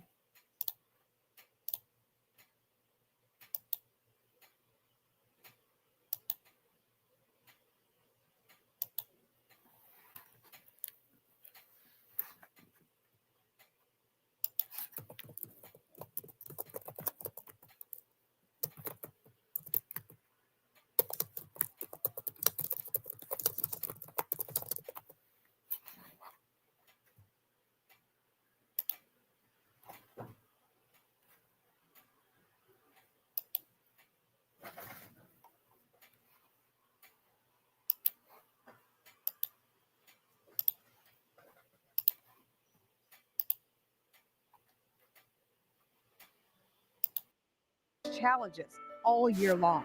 Since its beginning 7 years ago, your support has made all the difference. You have helped Fox 13's Family Focus put food on the table for more than 100,000 local families, raised more than $1 million for charities that help the people who need it most right here at home. We couldn't do what we do without your help. Together with our partners, we want to say thank you, Mid-South, for letting Fox 13's Family Focus be your community connection. Jeremiahtaylor are distraught after hearing of his death. The reason why? Well, it's because he was one person, just one of the people who was responsible for keeping the Young Dolph Memorial clean and looked after. Thanks for joining us for Fox 13 News at 5. I'm Daniel Wilkerson. Fox 13's Julian Paris spoke with a friend close to Jeremiahtaylor. Julian, we tried to reach out to police, but there is a friend of Jeremiah's you had the chance to speak with. That's right, Daniel. So he tells me him and the family are learning new information as time is going on. I spoke with Frank Gotti hours ago here. He's a well-known community activist, and he's been a good friend of Taylor's. And he told me in a somber tone, Jeremiahtaylor was like a brother to him. He was responsible for keeping this place up to date and clean. You can see some of the details on the ground with the young Dolph images and the dolphins. He actually also created this poster in the background that I want to show you guys, honoring young Dolph with memories and messages of what he thought young Dolph was, as well as many other people. They had their thoughts, and they loved Dolph in the community. And Gotti says Jeremiah will be missed, as now police try to find the killers responsible. Jeremiah was a great person. He was so creative. He was so like on point. Like he was helpful. You know what I'm saying? He'll try to help anybody.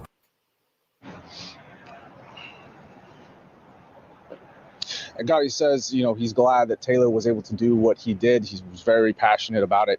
He says he's been in contact with Taylor's family, and at this time, they aren't available for comment. We've also reached out to MPD for updates on the investigation.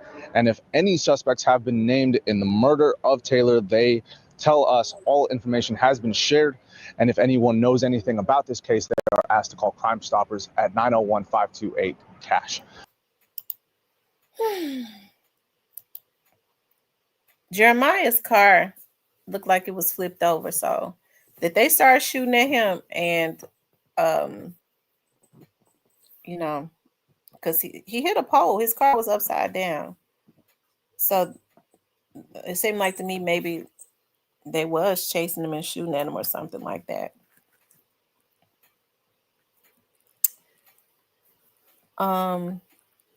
Is Big Motor death related to this? That? I don't know. You talking about Jeremiahtaylor? Why would Big Motor want to take Jeremiahtaylor out?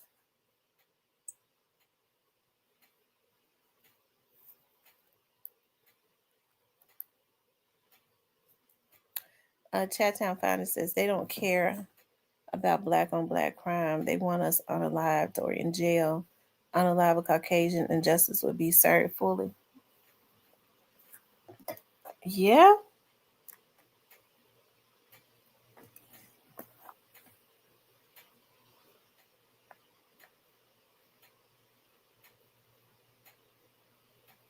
Hmm.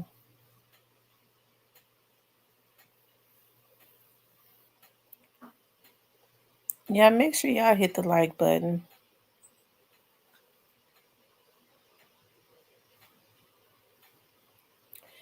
Also, you guys, I know we haven't talked about CEO Tezy in a long time. Nobody really talks about Tezy, okay? Um, I get to wondering about that, about CEO Tezy. I wonder about that quite a bit.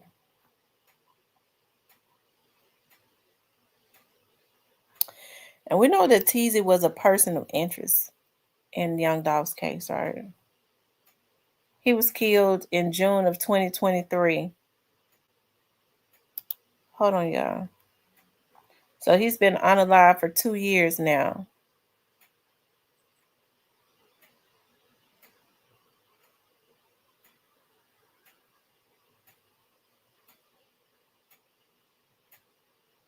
It says, not long after being named a person of interest in the long-running investigation, a man named CEO Tezy was reportedly shot and killed in the city on Tuesday, June 13th.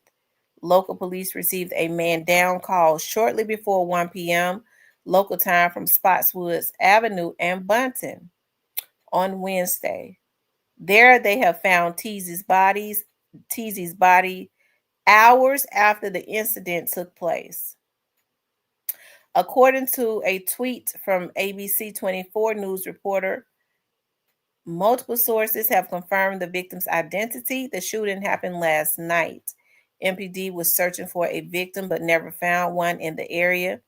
He shared yesterday his body was discovered shortly after noon today.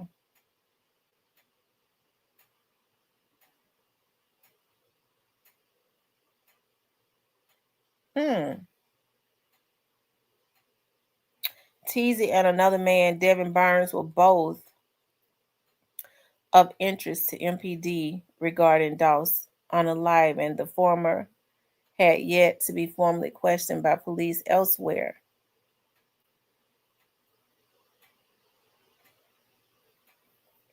The latter was arrested February 2022.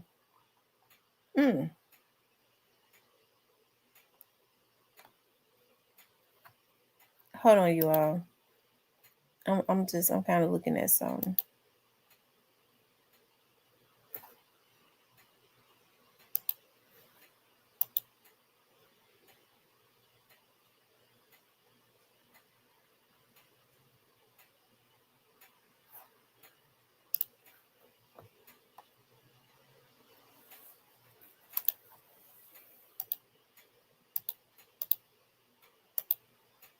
So y'all, was he betrayed? Because when I looked at some of the pictures, um,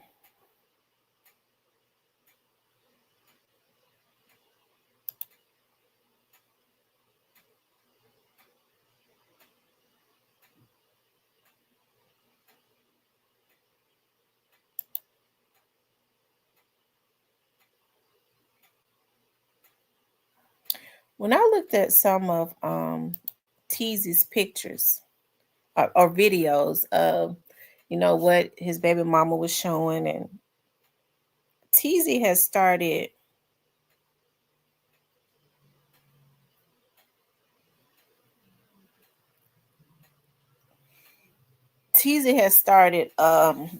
wearing a Pusheisty mask. So that's why I say, was he betrayed? He was riding around with a Pusheisty mask so people would not recognize him, right?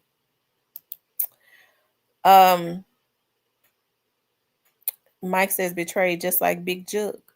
So, I remember the girl that he was dating saying that Tezy had FaceTime her to prove to her that he was sitting where he said he was sitting. Okay. But now somebody is coming to my chat, and I'm not going to say who. It's one of my regulars coming to the chat and say that Tezy was being chased. Okay. And he probably was. The reason that he rode to the back of the church, right? Either that, or once they started shooting him, he started trying to run. When they upped on him, as they say, when they upped on him. But it makes me wonder, was he betrayed? If a person like Tezy, he was moving carefully. Um, Mr. N say that Tezy had given a statement to the police that corroborated he and Big Jook were in alignment with the same thing, saying the same thing, right? Tezy, it seems weird, that when he was taken out, that Chief Davis made the scene. Okay. That has never happened before. Hold on one second. Let's see something. They collected his phones and his watch. Hold on.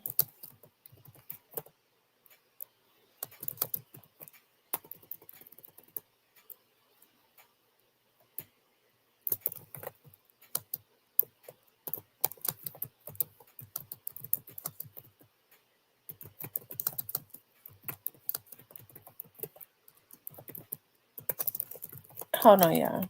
Let me see something.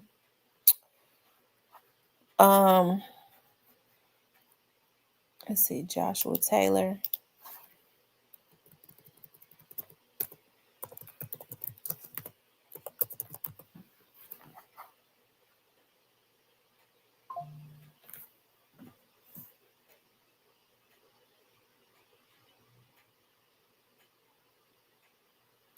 Hold on.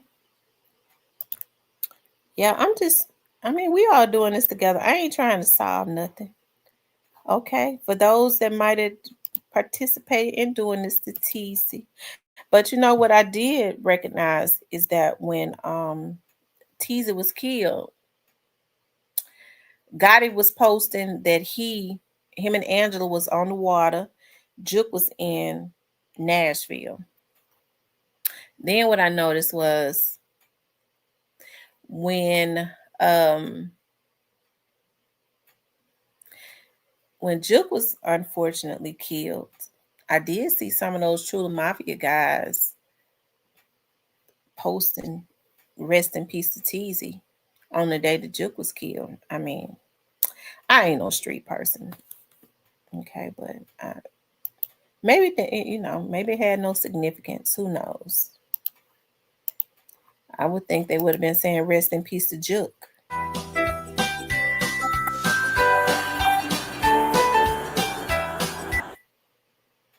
Yeah, we start with that breaking news tonight. We've been told by Memphis police that a high-profile gang member was killed in a shooting in Orange Mound this afternoon. This is according to family members who tell us Joshua Taylor was named a person of interest in the Young Dolph murder case back in February of 2022. Officers say the shooting happened at Spotswood Avenue near Bunton Street. Police received a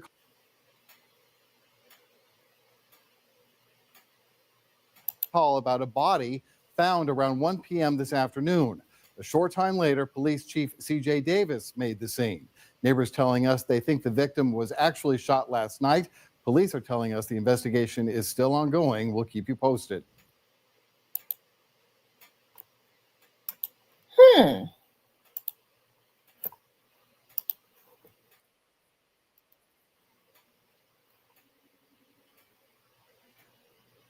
Yeah, hold on.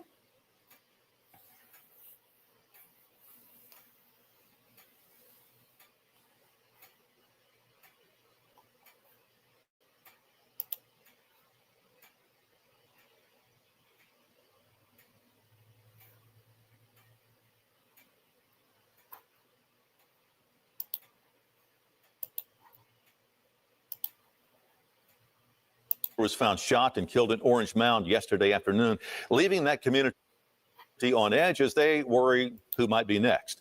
WREG's chief investigator Jessica Gertler uncovered some new details about Taylor and his possible connection to that young Dolph case. What do you know, Jess? Well, Greg, this goes back to February 2022. Joshua Taylor was named as a person of interest in young Dolph's death, but he was never charged. Tonight, police are remaining tight-lipped about this latest incident.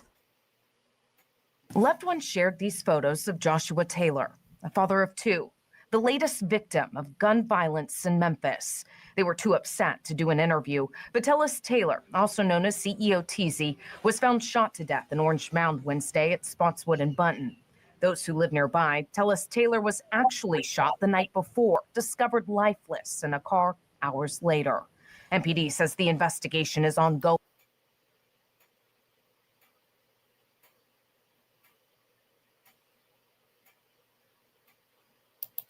Refusing to answer any questions about the case or whether it has any link to Memphis rapper Young Dolph. In November 2021, Dolph was killed outside a South Memphis cookie store. 3 months later, MPD called Taylor and another man persons of interest. Taylor was reportedly questioned but never charged. Those close to the case tell us Taylor is part of a group, the same group linked to the suspects charged in connection with Dolph's murder. It's sad. It's very sad. It's awful. Taylor's death has left the community on edge, as many fear the violence isn't over, that retaliation will only continue. Last week, Jamarcus Johnson pleaded guilty to 3 counts of accessory after the fact in Dolph's murder. Johnson was accused of helping the alleged shooters, one of them being his half-brother, get away. He has to tell the truth. That's what this deal. Tell the truth. Jamarcus Johnson is out on bond. He'll be sentenced in August. We've asked the DA's office if he'll get any protection, but haven't heard back. And going back to Taylor's killing that happened yesterday, loved ones tell us this loss has really hit them hard. They're just devastated, especially for his children. Now, Greg, I just checked my email and I did hear back from the DA's office. They were saying they're limited on what they can say, so their investigation isn't compromised. But of course, we're going to continue to press for answers. Yeah, and you're right. Those left behind are always the ones who suffer the most. Yeah. All right, Jess, thanks. Now, we saw Paul Hagerman had been handling the investigation all the way up. We saw him in Jamarcus's case. We saw him in all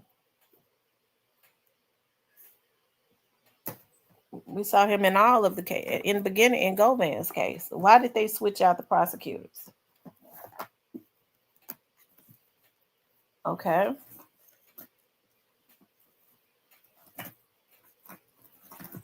Hold on, y'all. My phone going on. It's gonna be interesting to see. I don't know if Tezy's murder will be solved. I can imagine that it probably will be. At some point, somebody is going to be definitive about what happened to him. Okay.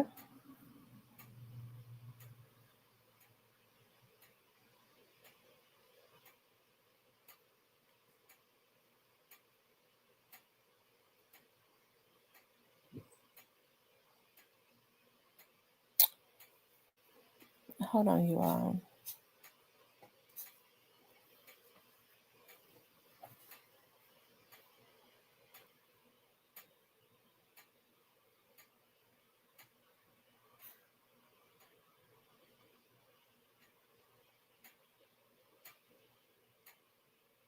Hold on, y'all.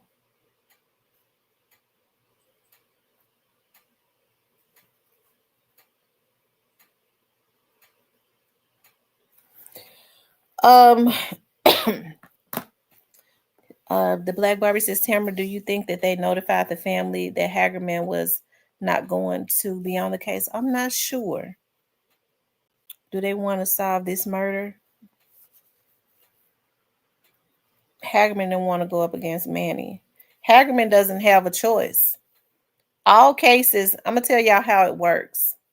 Hagerman can't decide what case he can take and what case he can't take. Hagerman is the assistant district attorney. All of them are. They all have that title. Mulroy is the district attorney, the elected official that is over the office of the DA's office. Okay. Hagerman works up under the district attorney. Okay. So it is Steve Mulroy who assigns cases. Hagerman can't pick and choose what case he wants. If at any time Steve Mulroy decides he wants to take him off of a case, that's what he does. If Steve Mulroy says, this is your case, that's what he does. Hagerman works at the will of his boss, and that is Steve Mulroy.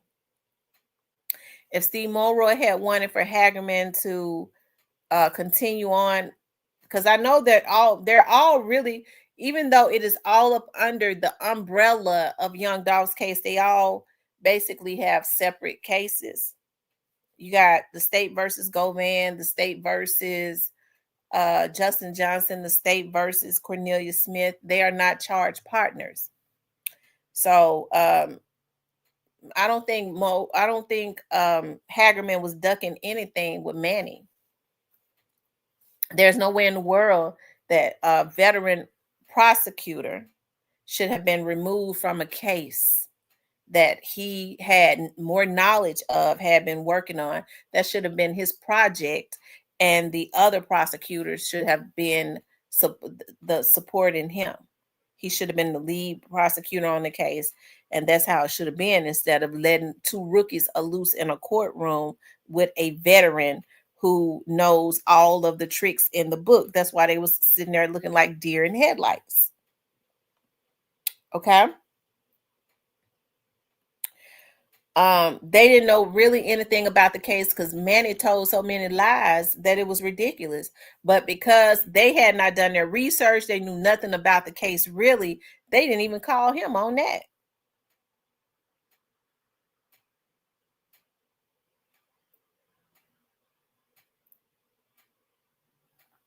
Okay.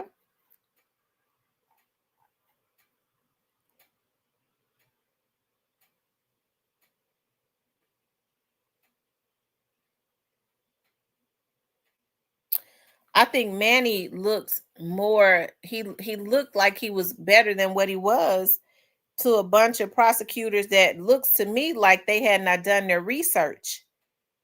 If an attorney can come in and start saying lies and putting holes in whatever the truth is, and you don't go behind him and call him a liar, you put Cornelius up there, he's already looked at as a junkie, and you allow Manny to tell lies or twist the truth because you haven't done your research on the case. You just put that man out there like that because you didn't do your damn job. That was the opportunity to come behind and correct a lot of those lies. They could have done that, but they ain't know a damn thing about the case. How could they? So they made Manny look more powerful than what he really was. You can make a person look like a genius when you ain't prepared.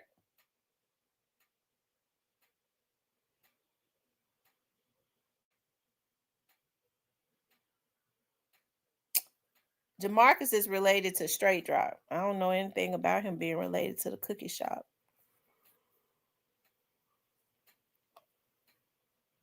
Oh, anyways.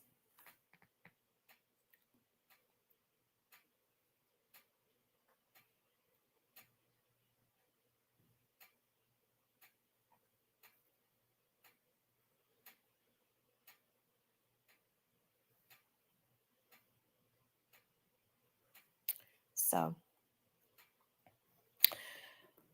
I don't know, child.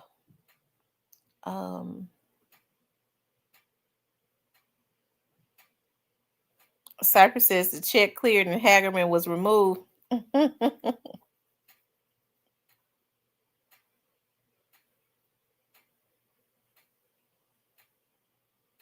Well, I don't think, Victoria, those two ladies were not originally on the case.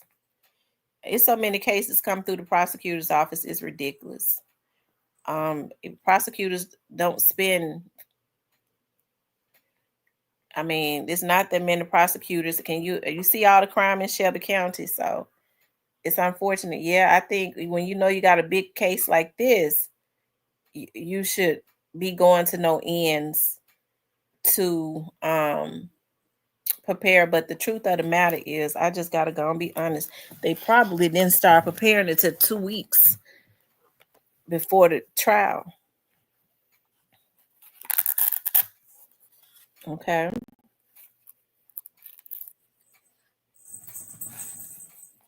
They said Steve Morrow got up and walked out. Well, he got up and walked out. Maybe he realized that putting those two girls on that case was a bad idea. Steve Morrow has never practiced law. He's always been, he got his law degree and got his law licenses and worked as a professor at the college. He's never stood in a courtroom. So, hey, I guess whatever happens next probably won't. Well, Cornelius goes to court. We're gonna see what's gonna happen with that week after next, and then I guess we'll just wait for we'll just wait it out. One thing that we can say is that Manny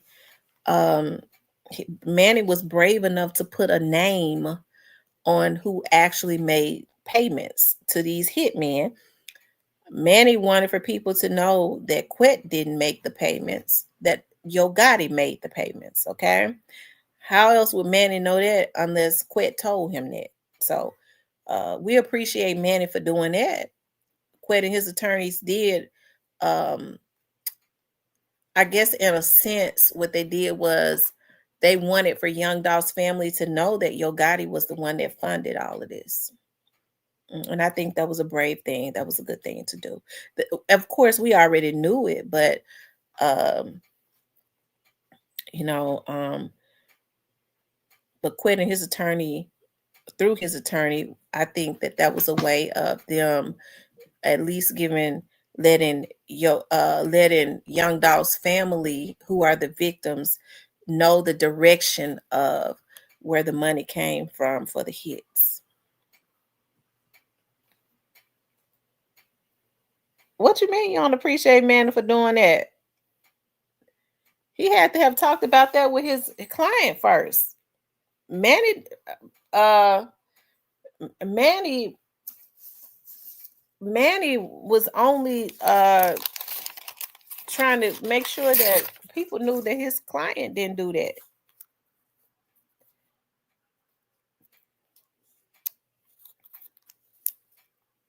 Didn't pay for, because that's one of the things they said, that he actually paid for the hit.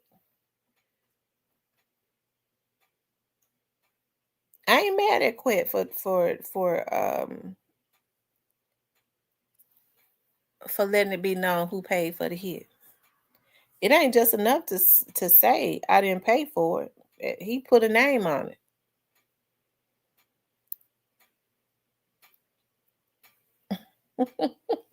I know it.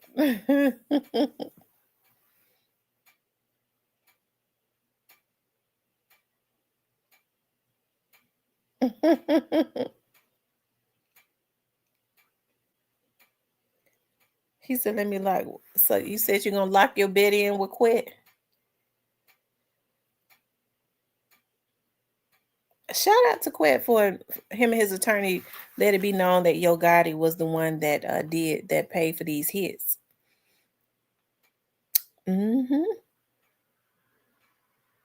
Cypress, how you feel about that?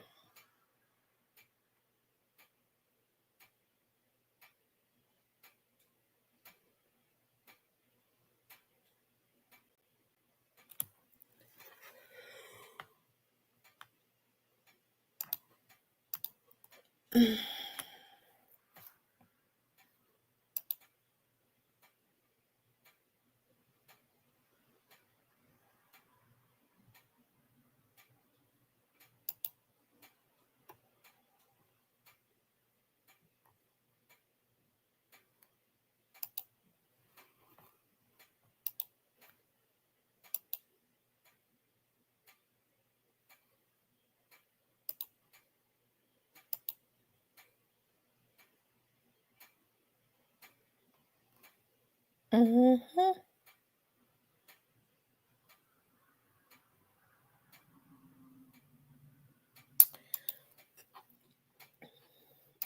Anyways.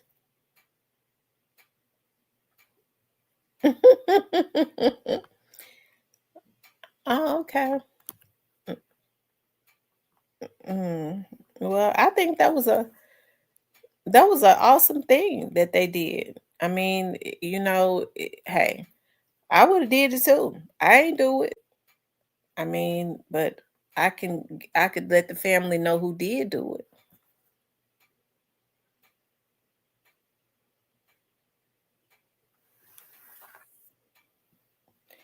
Stanley in here. I saw him in here earlier.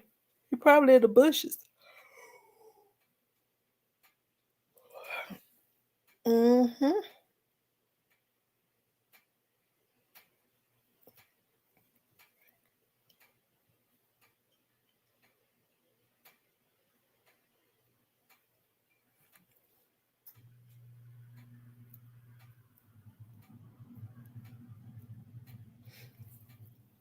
What Manny did was he kind of he helped the prosecutors and gave them an alley hoop or whatever. I guess. Um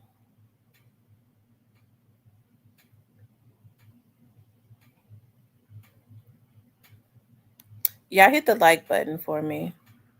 No, you just say you didn't do it. Don't point the finger.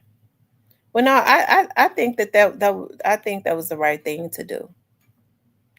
Um, Manny even said in court, he said, "Why wasn't where's Yo Gotti and Juke at? Why wasn't Yo Gotti and Juke arrested?" I just me myself, I got a lot of respect for the guy. A defense attorney's lie, but he wasn't lying there. Where are they? Why weren't they arrested? He was letting you know who was involved. Alley oop. Okay, okay. Alley oop. Okay, because I think I said alley hoop. Alley oop.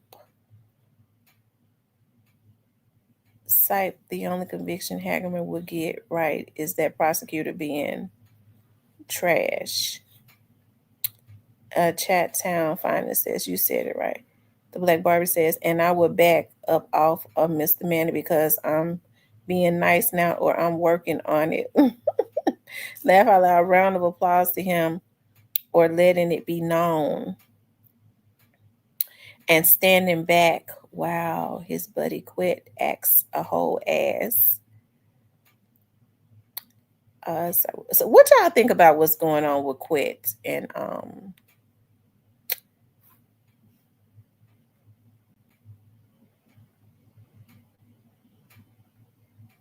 now the case ain't over. What you talking about, doggone case over? Case ain't over till Yo Gotti and the rest of them go to jail. What you talking about, Lord Johnson? Lord, don't start no shit. It won't be none. Okay, don't do that.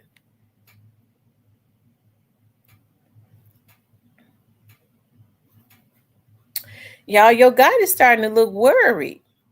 Have y'all seen him? His eyes really stretched open now. I mean, they just wide open, just like he on pills.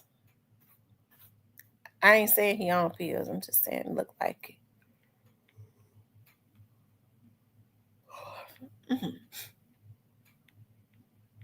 I'm gonna do fish and salad because I got me that Olive Garden. Oh, I got some black olives.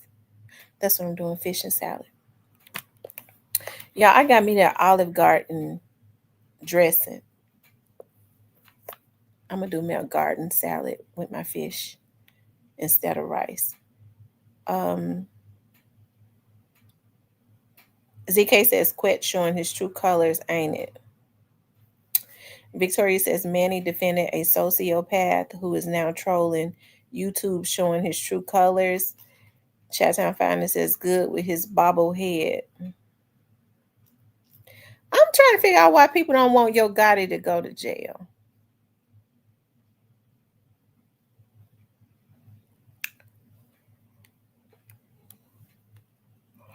Child, they don't want the man to go to jail after what he done did. He said, I'm still waiting on this Rico. Well, all you got to do is just sit straight to the point. All you got to do is sit and wait. I think some people think that Rico ain't gonna happen, but I mean, I don't think we've been looking at the same trial because you've had both defense attorneys to put it out there in the atmosphere. You don't hear the prosecutors talk about it because the prosecutors are not going to talk about it. You didn't hear the police officers say a whole lot. Manny knows, being a defense attorney, that you're not going to hear police officers talk about when there's a federal investigation going on, and he was able to use that to his advantage. Just like he says that Big Juke was not questioned. Well, Big Juke was questioned. I mean, it's easy for him to say MPD didn't question him, but from my understanding, MPD did detain Juke and question him. We already know he was picked up several times by the feds. So Manny was able to use that to his advantage because you're not going to hear the state prosecutors talk about a federal investigation going on because then they can't do it. You see what I'm talking about? So he was definitely able to use that to his advantage.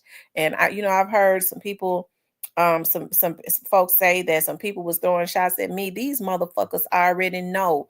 And every vlogger on here know that they went over there and got Juke and questioned, picked him up when he was at the restaurant. It was people at the restaurant that saw it. And you heard Mr. Ian say that he was detained in the airport when he was on his way out of town to Robin's birthday party. So whoever had something to say about that, they can eat the out of my, okay? Folks be wanting to discredit me so bad, but then the people that be cheering it on, they already know when we was cool, they knew that it was they knew that it happened. All people got to do is go back and look at some of my old videos. The same people that's speaking against me that know for a fact that it happened is on my panel talking about it.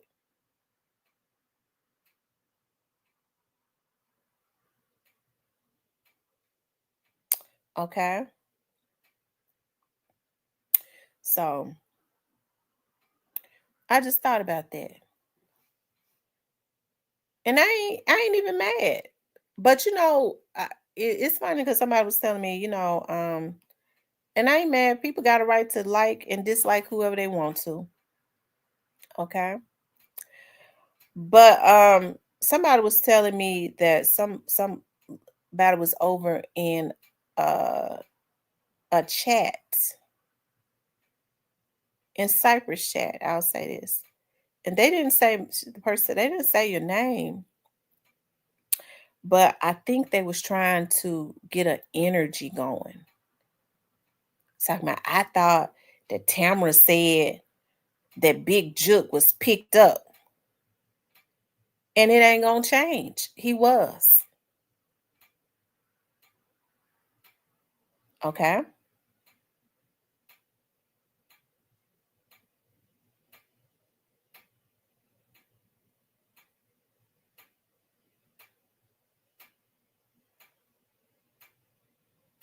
Or basically, I think they said the lady was like, who was that said that he was picked up? And then the guy was like, you already know who said it. Fuck them both. How about that?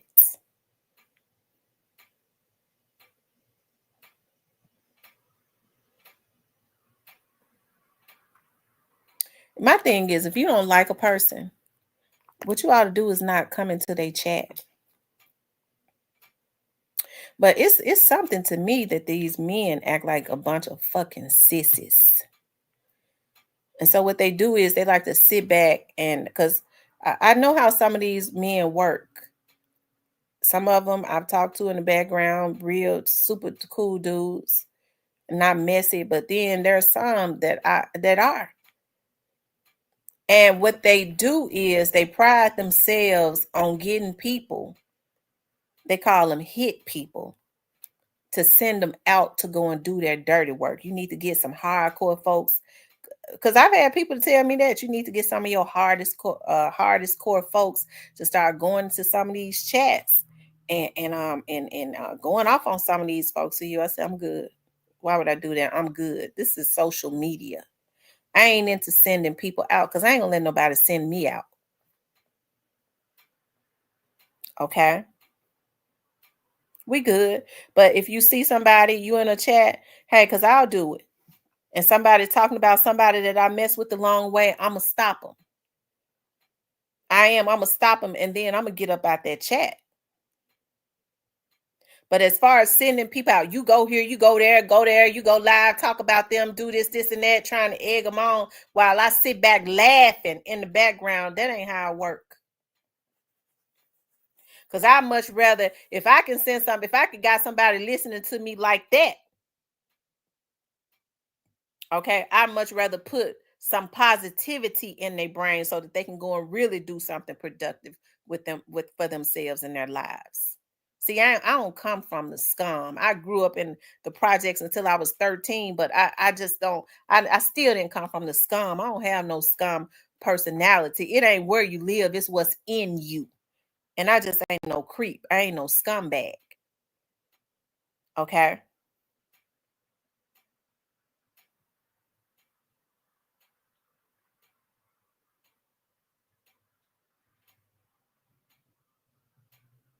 Okay. I ain't talking about you straight to the point. I'm thinking about something somebody said. Okay.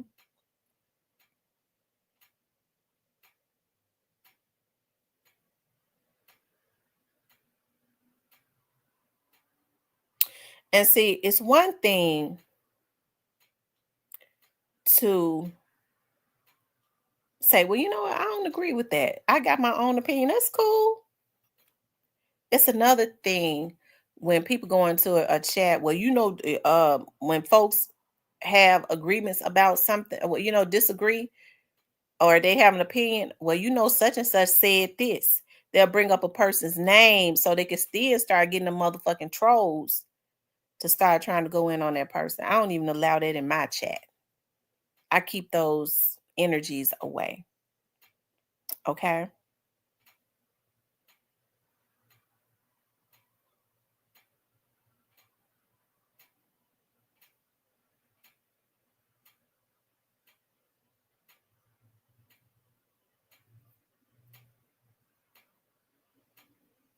But it's all good though. Them talking about me ain't stop nothing. As long as they don't try to violate me, I'm put the police on them if they do. It's laws against violations.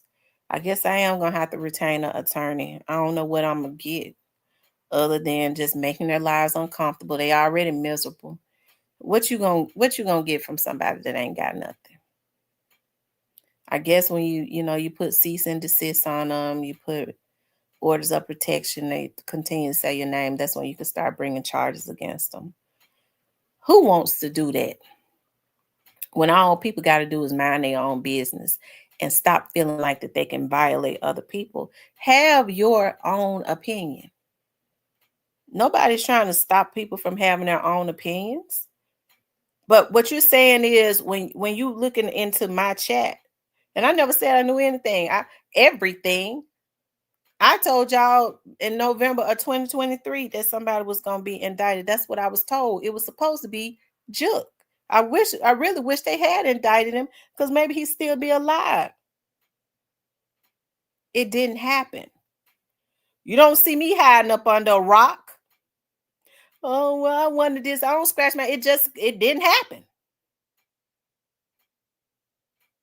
I was told from day one that the reason I stand on that Yo Gotti was involved, and I ain't changed it. A lot of the people from day one, when they was rocking with me, said that Yo Gotti was involved. They know that he was. Some of those that is from Memphis. Okay, everybody know it. I don't have time to be divisive. I'm just not gonna be. That's I don't have that type of energy. I don't. I don't have time because people disagree with what I disagree with. See, my dad used to say what they mad about because these folks ain't that in love with no damn Yo Gotti. Somebody that ain't doing nothing for them. My dad used to say what they fussing about ain't what they mad about. People look at folks and decide, I just don't like them. They think they something. If I don't think I'm something, who else is going to think it? It ain't my problem that you don't think that you're something. Okay? And so they start trying to team up. I can't do that. I can't do it. I got a life for real. What I look like trying to team up and go against somebody because their opinion is different than mine, that would make me a lunatic.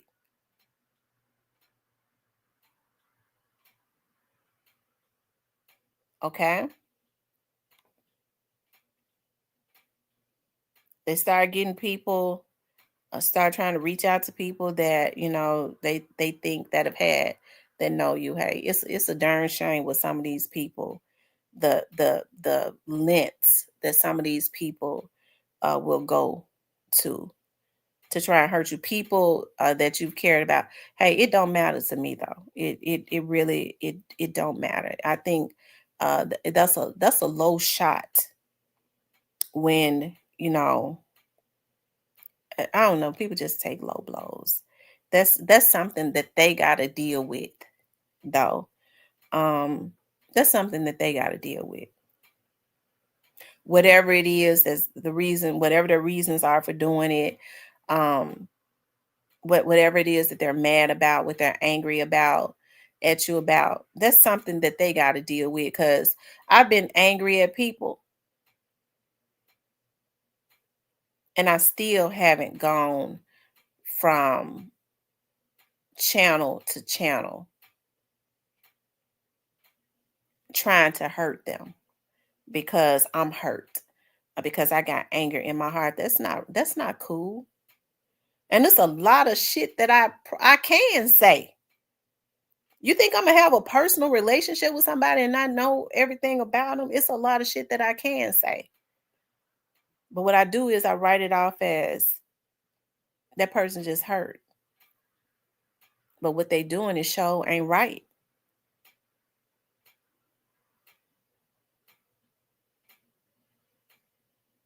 Okay? It's sure not right.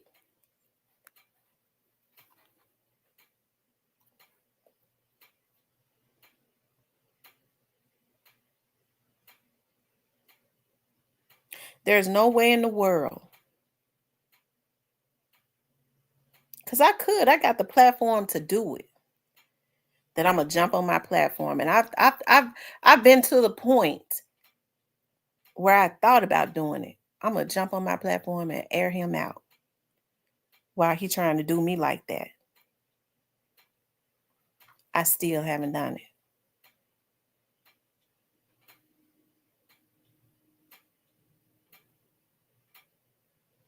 And so what we have to do is we have to, like, life lessons, because I'm a woman. I don't like seeing first of all, I'm not gonna listen to a man talk bad about a woman that he done slept in the bed with, he done been with, he done been in a relationship with. Even when I was with guys and their relationships ended, I didn't want to hear nothing really. I didn't want to hear anything about their past relationships. I didn't get any gratification out of hearing them talk about how they dogged out the woman before me. As a matter of fact, it was a red flag. I didn't want to hear it. Okay. So I don't get gratification. I don't care how much I can't stand a woman out of seeing a man trying to dog out another sister. Some people get gratification out of that. Some women are so hurt, they get gratification out of that. I don't. It lets me know what kind of dude that dude is. She wasn't all that when he was laying up with her with his face all up in her damn ass.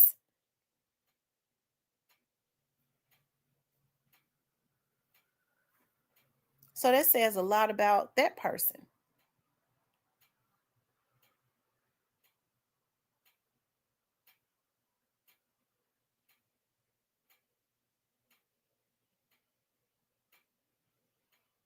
Okay.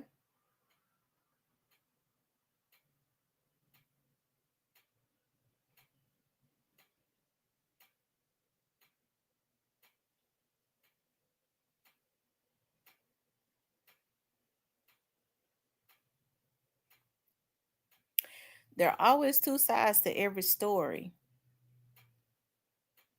And for the most part, as it relates to me, you really only get one side because I don't talk about my business like that.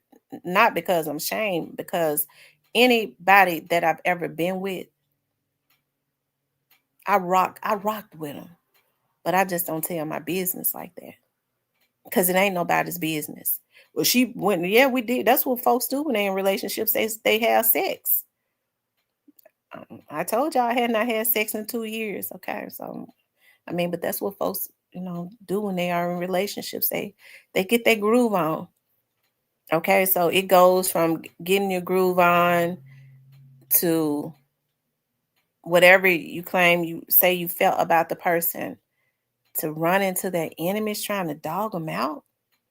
All the stones I got that I can get on my platform, I could probably have 1,000 motherfuckers up in here if I started throwing the stones that I got. It'll go viral. And I still haven't did it. Okay.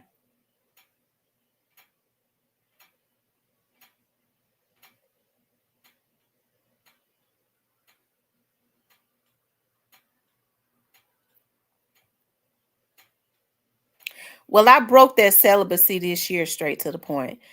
I broke that celibacy this year. Okay. Since that's what people want to hear, I did. I broke that this year.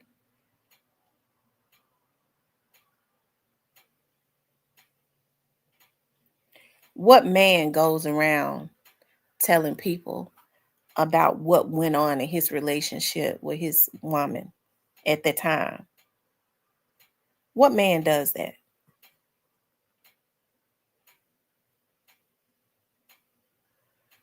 And then people only tell their sides of the story. That's why I'm just really content with being isolated. Okay. What's my take on Paul Young? I'm gonna tell you something. I love Paul Young. I know a lot of people, okay? I know a lot of people don't like Paul Young. But let me just say this. Paul Young, okay? She said a bitter dude. And I don't even know if the person is bitter. I just think that people think that they could just do whatever they want to do to people. I'm mad and I could do whatever I want to do to you, especially when that is what they are used to doing to people. But if you over 25 years old, you sure know better. Okay. One thing about people, they love mess. They sure gonna come back and tell it. And I thank God for the people that have heard this stuff and go, Miss T, that ain't right. I'm a man. That ain't right. Miss T, that ain't right there. I don't care what went on. That ain't right. Even if you was wrong in the situation, how they doing it, that show ain't right. And I've had several men to say it. No, I can't. No, nobody, don't no man do that. That ain't right.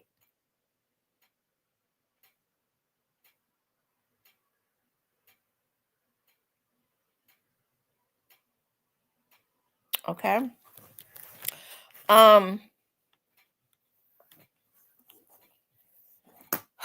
Anyways, y'all, as far as Paul Young is concerned, and let me just say this because I ain't ashamed about nothing. I'm 40 something years old. I can have sex with whoever I want to. And then I am in the next, that's what I do when I get in relationships with people. I like to see what they're working with. Okay. Just because you talk to a person don't mean that you've had sex with them. I have guys to call me all the time because they're comfortable with talking to me. Nobody ever know who they are because they're my friends. I don't reveal and divulge those conversations, but we ain't thinking about having no sex. I think that's the problem. People are too loose. They don't think that they can just be platonic friends with men. They don't have men that respect them.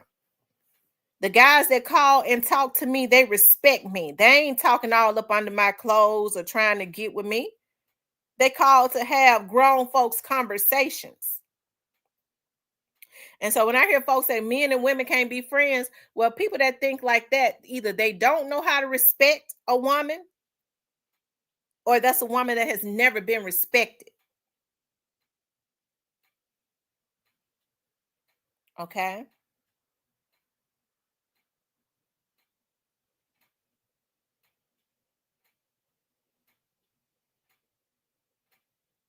And I've always carried myself with respect.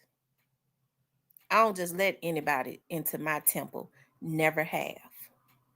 The people that really know me, the people that really know me know that.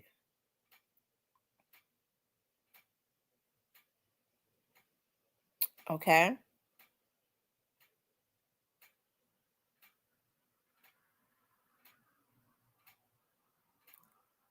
But as far as Paul Young, I love Paul Young. I'm gonna tell y'all something. I know Paul Young and his family, his whole family personally. If it had not been for Paul Young's mother, his dad has passed on. When my grandmother died, it was his mother and his father that helped me through that process. Since my dad has been passed away, the reason that I am doing so much better this year, I've been back on the right track. I'm feeling like myself again. I've been pulled out of my depression. It's because of Paul Young's mother. Paul Young's brother sent me a message on Facebook just out of nowhere because I used to go to their church. And he was like, I sure would like to see you come and visit us again. I said, okay. He was like, come to church Sunday. I didn't know that it was going to be a blessing for me. I walked in there. It was just like I had never left. His mother walked right over to me and said, here go my new number, young lady. Call me. It has been his mother has been the reasons why when I say I'm coming out of my depression, she is one of the best counselors out there. It has been a spiritual counselor. It has been his mother has been one of the main people that has helped me to come out of the depression that I was in.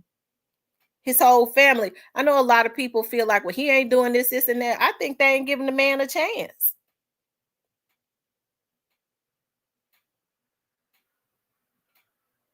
When I love people, I don't try to hide it. Ain't nobody gonna do nothing to me for saying it.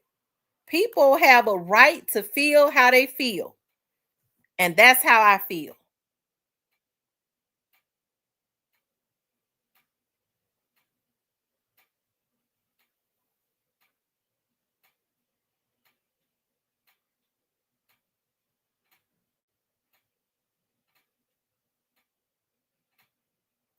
Okay. That's how I feel about Paul. Paul is a good guy.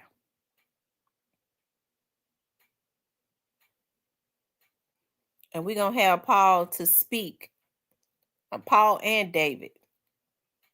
Okay. To speak at my event that I plan to have in December. And I want everybody to come out. Okay. And when you come out, we're going to have some good food. Diane got a good menu. Y'all know, but Diane got a catering service. And she is getting ready to have a food truck. Diane is catering the event. So the food is going to be really good. We want you to come out. We want you to enjoy the program, the reintroduction of my dad's organization and everything that we're offering to the Memphis and surrounding communities. Okay? But bring your wallet. Okay? When you come and get full, you're going to have free drinks and everything for a couple hours. Okay? And then after that, you're going to have to start paying for your own drinks. But you better have your wallet, because it's not enough to just come out and say, well, you know what, Sam, this is a good organization.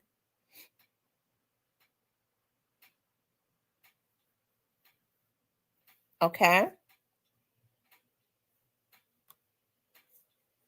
Who you talking about, pot liquor? What physics, lady? But you need to donate to the organization. You need to donate, pull your wallets out. Everybody invited. It's gonna be highly secured. Okay, we have security there, and when the mayor there, he has his detail there. Have other politicians there. This will be your opportunity to come out and talk to your politicians, also about what you would like to see in your community. He said security would be provided by CMG Vato and John Wick. I don't think I'll be using them. Okay, I will not be using them. That's for sure. I'm gonna have to get some of them federal guys that be doing off duty security. They'll be there though. To make sure. I don't think nobody gonna come in there on no miss. Quits. I talks a lot of shit. Don't you send nobody over there.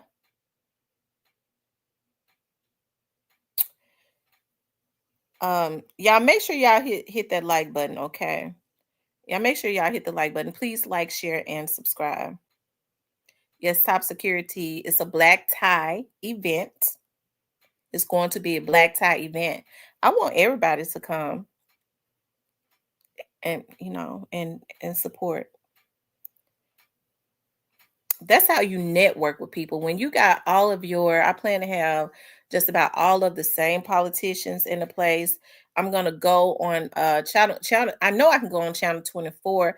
Benny Cobb said he can get me on channel 5 to promote it right before it happens. I'm trying to go through all the main news stations to promote it. But it'll be a black tie event. But this will be the opportunity for people to come out. It's election season. To come out, support a wonderful organization as well as network. And this will be your opportunity to talk to your local politicians. Have some good questions to ask them after the event, when you're standing around talking and networking. This will be your opportunity, y'all. I'm gonna even invite Mulroy.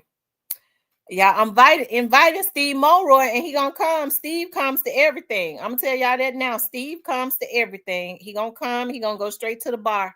He coming. I'm telling you now. He gonna come. That'll be your opportunity to go stand at the bar and talk to Steve. Steve, I want to talk to you. He gonna do it. Stand there with his drink in his hand, with his hand on his hip. Now he gonna just be bobbing his head. Okay. I don't know if he gonna hear nothing you say, but that'd be the opportunity. Steve really is not a bad person, y'all. I know y'all don't want to hear that. He really is not a bad person. Steve is in over his head. I'm talking about Mulroy. Steve is in over his head. He's not a bad person, y'all. He is in over his head. Okay, let me leave that alone.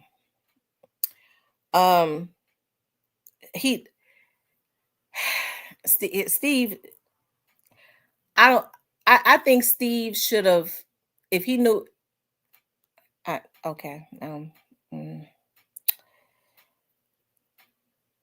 He in over his head being the district attorney. I'll just say that. I think Steve is in over his head. I think Steve should still be over at the law school. Okay. He looked like Steve is in over his head. I'm gonna tell y'all something. I don't mean no harm. I saw Steve. I see him almost every day. Steve was walking outside of the 201 Popular building. I walked behind. I said, Steve, hi. Steve in over his head. I scared the shit out of Steve.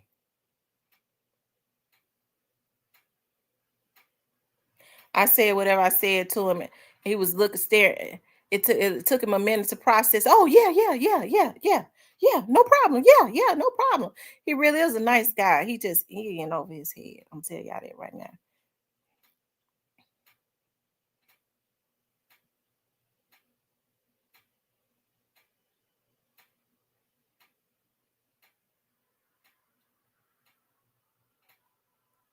I'm telling the truth. I scared the shit out of Steve. I walked out and said, Steve. I said, oh, yeah, Steve. He ain't even been. Lord have mercy. Steve, he needs to get a detail. I think they'll give him one.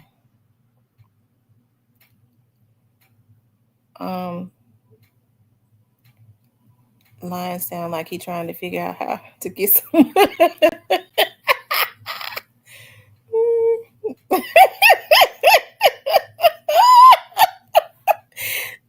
In December. Stanley said when in December.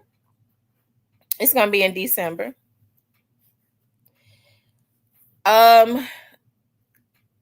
want to put together a committee, but I guess I'm gonna have to do it by myself. Because I be getting so scared and that's the reason why I be so overly stressed. Because I be trying to put together a committee. Like my cousin's supposed to have been being my assistant. Child, my cousin have been I had booked some scheduled some people for some interviews. My cousin was supposed to remind me, and I paid her for that week too. I ain't paid her no more, and she took the money. So I'm gonna give you your money back. I said, hell, you supposed to be my damn assistant. You supposed to be reminding me because you know I'm forget. I'm gonna give you your money back, but she ain't gave it back. You see how people do you to take your money, supposed to be my damn assistant, out partying and stuff. And then gonna tell me I'm gonna give you your money back. Like she mad at me. The Black Barber says, when you are crooked, you most definitely are in over your head pretty soon. They're going to think quicker than the Titanic. Steve paranoid. I'm serious. He paranoid. JT says, was Amy Wyrick? Oh my God, JT, please. JT, I know you don't like Amy Wyrick, okay? I know you don't like her. JT says, was Amy Wyrick over her head? The homicides were just as bad and crime was at record highs. Her and AC Warden helped ruin Memphis. Okay. Well, I mean, yeah, crime was high. It was. But Amy Wyrick didn't cut no slack either. Steve, the problem with Steve is Steve wants for all the criminals to go free. Steve ran on letting everybody go. He said he thought that that's what the black community wanted. Why in the hell would the black community want criminals out? It affects our community, Steve, not yours.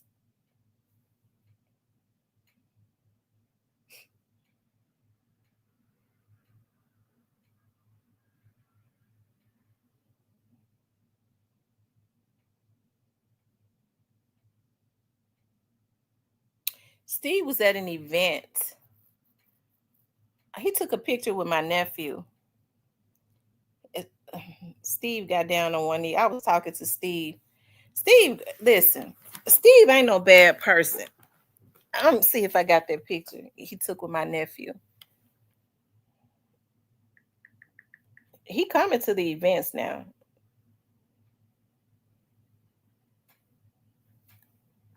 Let me call. I think my sister got him.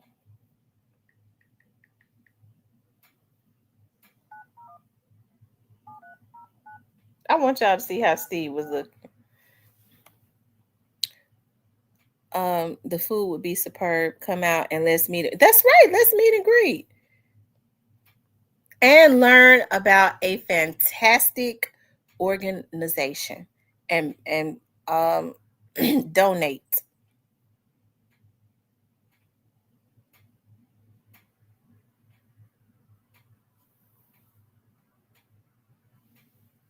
My sister might be at church.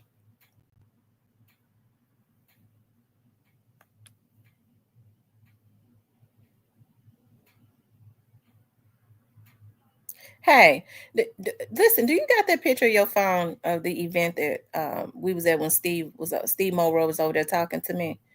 You got that picture of him and Caden? District Attorney Steve. Okay, when you find it, send it to me. All right. I'm gonna show y'all how to. Yeah, he do. He's right. He can get on his knees and talk to you. And Steve, Steve. I don't. You know, Steve is just in over his head. And listen, that's not anything bad. I think he knows that, and I think the Black community as a whole that elected Steve knows that. I think Steve wanted. I'm gonna leave that alone. Cause see, I said I was gonna get better. Y'all know I goes in on people, but the Lord is working with me. Because here in my city, a prosecutor was most definitely hit up in his home for his shenanigans, and homeboy still in jail today. But that's what happens when you're crooked.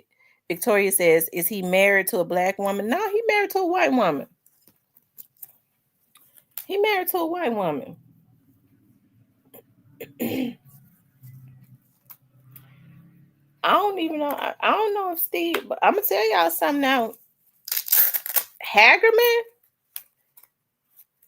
when Hagerman don't have on his, when Hagerman, I'm gonna tell you something. I saw Hagerman one day. Right before he left court, he went and changed. Hagerman had his backpack on his back. He was dressed just like the brothers, and he was looking handsome. And he is. I'm gonna tell y'all something. Hagerman is a ladies' man, and he do not discriminate. I'm just tell you that right now. He's a ladies' man, and he don't discriminate, sisters. I'm gonna tell you that right now. Okay. For those of you all, and he looks nice out when he in his clothes and stuff. JT says, truth be told, Tamara, they never have or don't care about the Black people's best interests. So what we have, what we have to do, JT, is we got to get somebody in there that do care about the Black people's interests. And once we start making these folks one-term people, we start making them one-term people, then they're gonna know we can't play with the Black community because I'm not gonna be reelected. So they're gonna know they got to get in there and do their jobs. No excuses. All the other communities do it like that. They don't give them 8 years to do anything. If they don't do anything in 4 years, 4 years is long enough to do something. You can start doing something. If they don't do nothing in 4 years, they're not going to be reelected.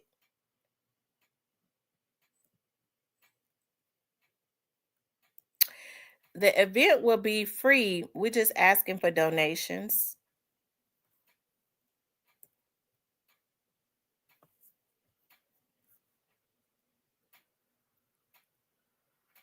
I got to go over to the Memphis Police Association, the Fire Association. They're always good about donating. IBEW Local 1288, Memphis Light Gas and Waters Union. It's my biggest supporter. Shout out to them.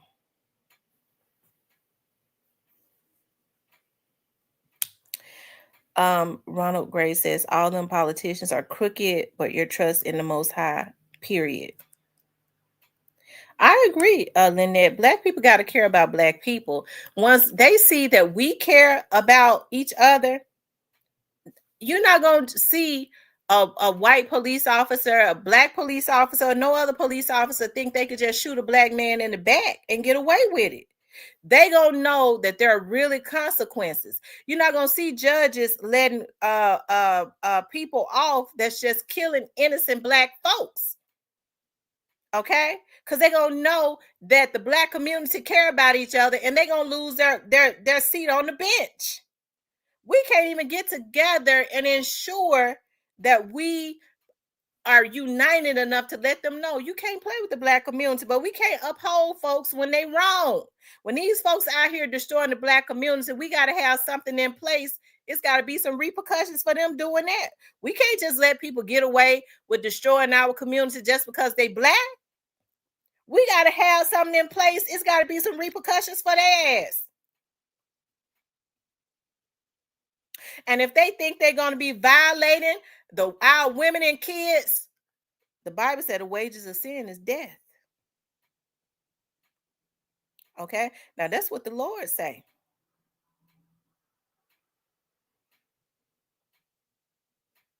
I ain't promoting that. I'm just saying what the Bible say. Lynette says we too busy in fierce competition. That's exactly what that is. Straight to the point. We too busy in fierce competition with each other to even be, and we could be using that energy to put something in place. Don't they know when our community prosper? Don't be jealous of your brother. Help your brother to make it. When you make it, though, if you can, be preparing and watching your brother, and then you've already prepared yourself, so you're in line and you're prepared so that your brother can reach back and start helping you. And even if they can't do it at that time, because when people make it, folks feel like they ain't helping me in the time that I want to help them, that I want them to help me, then we get ready to kill him. You got to let people get to where they are, get used to where they are, learn how to work where they are, and then they'll reach back and help you. But if you prepared, that person might not be the person to help you. They might can send what they say you're alley oop or whatever, and somebody else can help you. But we got to be prepared. If you're preparing yourself, you ain't even got time to be sitting up envious and hating on somebody else.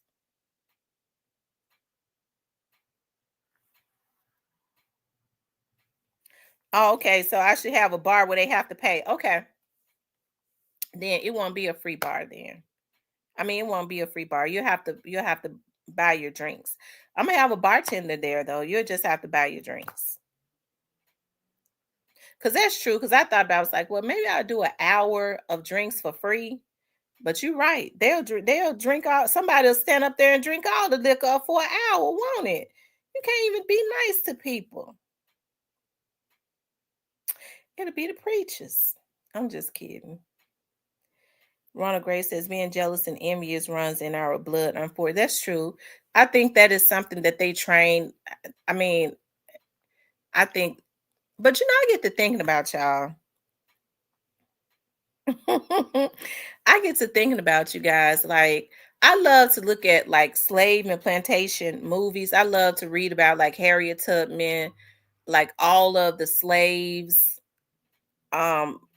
books. Like, I like to, if you go back and look at some of these old videos on YouTube, like when they started first using video cameras and stuff, like older people that had once been slaves, like probably like back in the 50s and stuff, they set their families free when they were little. They were able to talk about how it was on the plantation. You got a lot of those old videos. I love to, like, it just feels me. Oh, y'all, I love it. I don't know what it is about it, but I can't get enough of it. I could sit and look at like stuff like that all day because I love to learn about our history and where we were and where we came from, what we need to do. Like, it's just something about that. And we think about like what our ancestors and stuff went through and how strong they were. They were able to make it through that mentally, being owned, being beat, being raped. They made it through that stuff. And I know that had to be, and oh my God, I can't even imagine that. And this is something they had the slave masters raping their babies, their little babies having their way. Slave masters coming getting their wives and saying I want to lay with her tonight, and the man he ain't got no choice but to allow it. So for us to be doing what we do now, we had our ancestors made it through that. Okay? They made it through that. I get to thinking about, God, how did they make it through that? And we got the nerve to be killing each other because somebody said something that you didn't like, ruining their lives and your very own life. Okay? Yeah, I believe that we need leaders in our community. But we have to start being leaders in our homes. We're leaders anyways. We're leaders. It starts within our household. If you got children, you're the leader. Okay? Right. I was reading about that. What they used to do when they wanted to catch alligators, they would get black babies and use the black babies as bait to catch the alligators. The alligators would bite off the baby's leg. If it was too bad, like if they couldn't, oh God. If it was too bad, if the alligator bit off the baby's leg or something like that, if they couldn't fix that, I mean, they just throw the baby on over in the water or whatever. They looked at it as being no more good. You know, y'all, what kind of, first of all, you have to think of the mindset of people that, and I'm not saying, because all white people are not bad. Okay. A lot of the help that I've been able to get, it was because, a white person helped me out. Okay. But you have to think about, like, how even back then that they think that was okay. Those were human beings. You see, they had a lot of empathy for animals and stuff back then. How could you think that it's okay to do a human being like that just because they were black? How?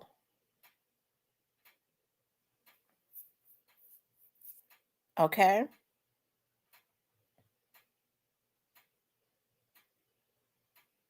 That's why I don't get any pleasure out of, when I hear black people say, well, such and such and such. But not you though. Not you. You a different kind of black person. I don't like that. What you mean? Well, you're not like that. You're a different type of black person. And they be laid up with black men saying stuff like that. Okay. I had to throw that dig in. But I don't get any pleasure out of hearing people say that. Like, a lot of people get pleasure, and that's that divisive spirit, right? That's that divisive spirit when when people do stuff like that. And don't you know, black people will say, well, them's a good black white folks, because they know I'm different. They said, they know I'm different. No, that means they're looking at your community a certain way, but maybe you are an exception. No, all black people, it's bad in every race. In every race. So now you singling me out, you a different type of black person or a different type of black woman. I mean, more black women anyways are about their business because are hardworking women. Let's just get that straight. They show the ones that are on welfare, and most of them are just using that because they have to. More black women are about their damn business. They can outwork anybody. Okay, they can outwork anybody. Be on welfare and food stamps. When they get a job, probably ain't never worked before, but when they go in that job, they'll work you up under a damn table because it's in us. Okay. So I might talk about us. That's different. I don't be meaning no harm though, but I don't let nobody else do it.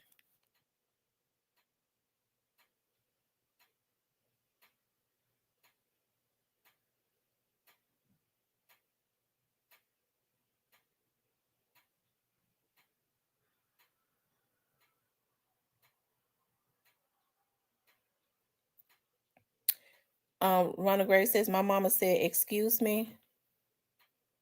We have to continue to work on us. The universe will serve justice on them. And like I said, all other races are not bad because we see more black on black crime. But I think it's time for us to start knowing who we are when we run into, because there are racist people of all kinds, right? When we run into other races and they try and single you out, well, you're a different black woman. What are you talking about? What do you mean by that? I mean, that's an insult to me. What are you talking about? I'm a different black woman. So that means that you're being stereotypical. What are you talking about?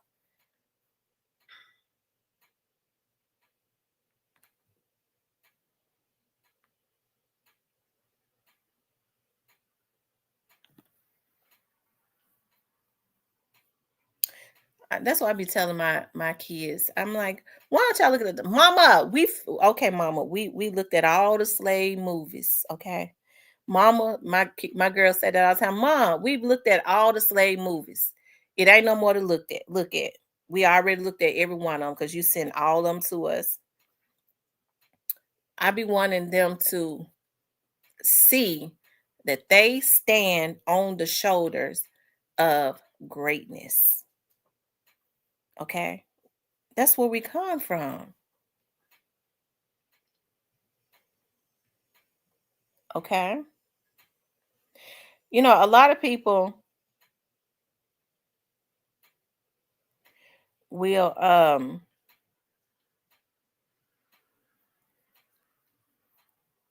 he said if she can't use your comb a lot of people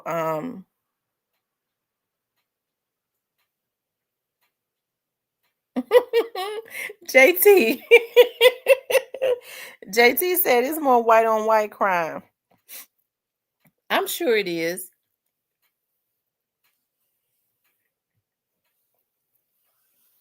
It's crime in all communities. It is. It's crime in all communities.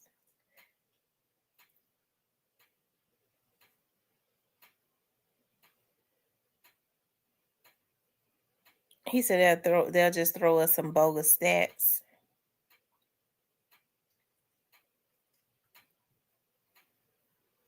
Yeah.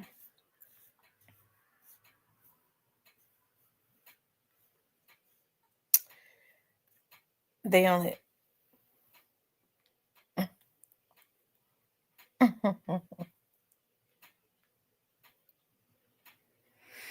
we have to be good examples though for our young ladies. I have a soft spot, especially for young black women, you know, when they're young mothers and stuff.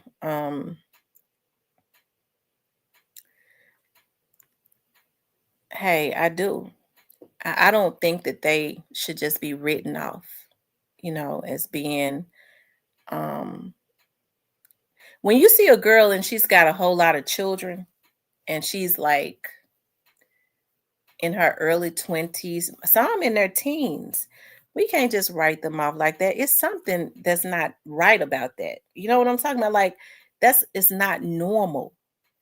So maybe, you know, it's something not normal about that. So I think people need to start instead of judging folks, because we're big on that. We're very judgmental people. Maybe we should try to understand what's going on. And I think a lot of times if you got the story, you would then understand, wow, that's why, you know, just because a person is on welfare and food stamps don't mean nothing. Hell, that's what it's there for, to help them, not to make it a lifestyle, but to help them out. As long as you go to school, you use it as a hand up. A hand up. This is something that I had to use while I worked my butt off to make sure I didn't make this a lifestyle. That's it.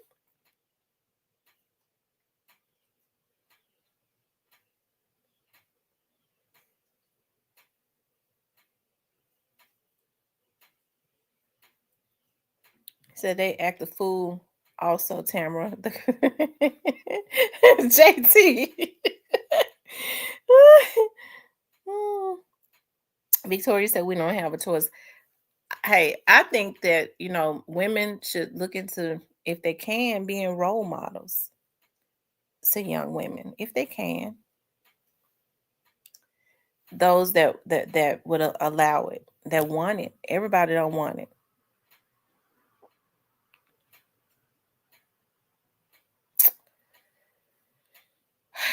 Y'all go look at Harriet Tubman's movie. I'm getting ready. I'm getting ready to. Y'all know I'm getting ready to grill my fish. I already rubbed my seasoning all over it. Y'all. I told y'all I'm having like, I don't know, like food, like buying food. I'm gonna have to. If y'all see me in Sam's now, Sam's is becoming my favorite store because Sam's got that fresh fish. It be laid out so pretty. If y'all see me over there in the food, in the meat department, and I'm looking at the meat, I love sales. I be comparing all of the prices. Okay, this salmon right here, I be looking at it. Oh my God, it's cut so pretty. They got it cut.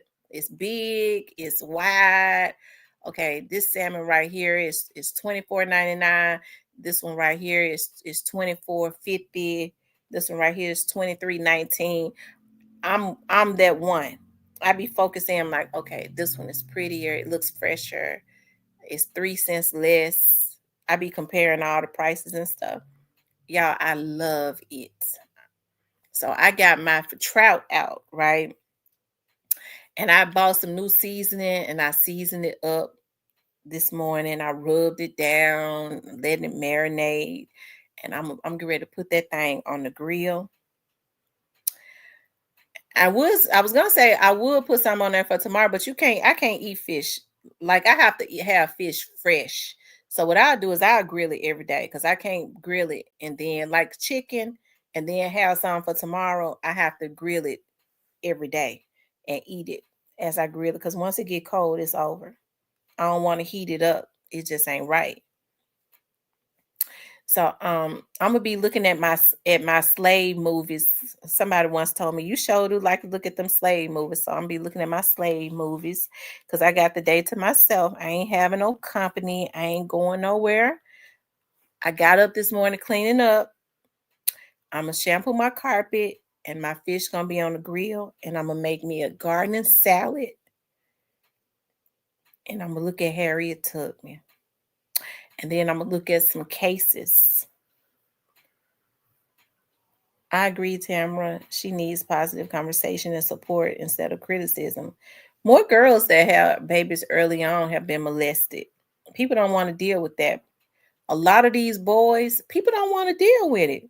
A lot of these boys that are angry and they act out, a lot of them have been molested. And Antebellum is a good movie. Okay, I'm gonna look at that. What is that movie about? Holiday Tracks. A lot of and it upsets them because they're sexually frustrated and they are embarrassed and it causes a lot of anger. And that's the God's truth. But the stuff that we should be talking about and dealing with in our community, we don't do it. We want to make a person feel bad about being, well, she a whore. They call me a whore. I probably should have been one, but I wasn't. I put probably I'm gonna be a whore for my husband, okay? Because we're gonna be really getting it on in that bedroom, okay? So for my husband, okay, I'll be his whore in the bedroom, as they say. But I've never been a whore. I've been with 7.5 men, Okay, so that's definitely not whore status. But what we do is, because people have had hard lives, we try to make them, we all come from different walks of life. I was very sheltered, protected. I always had help, even when I had kids.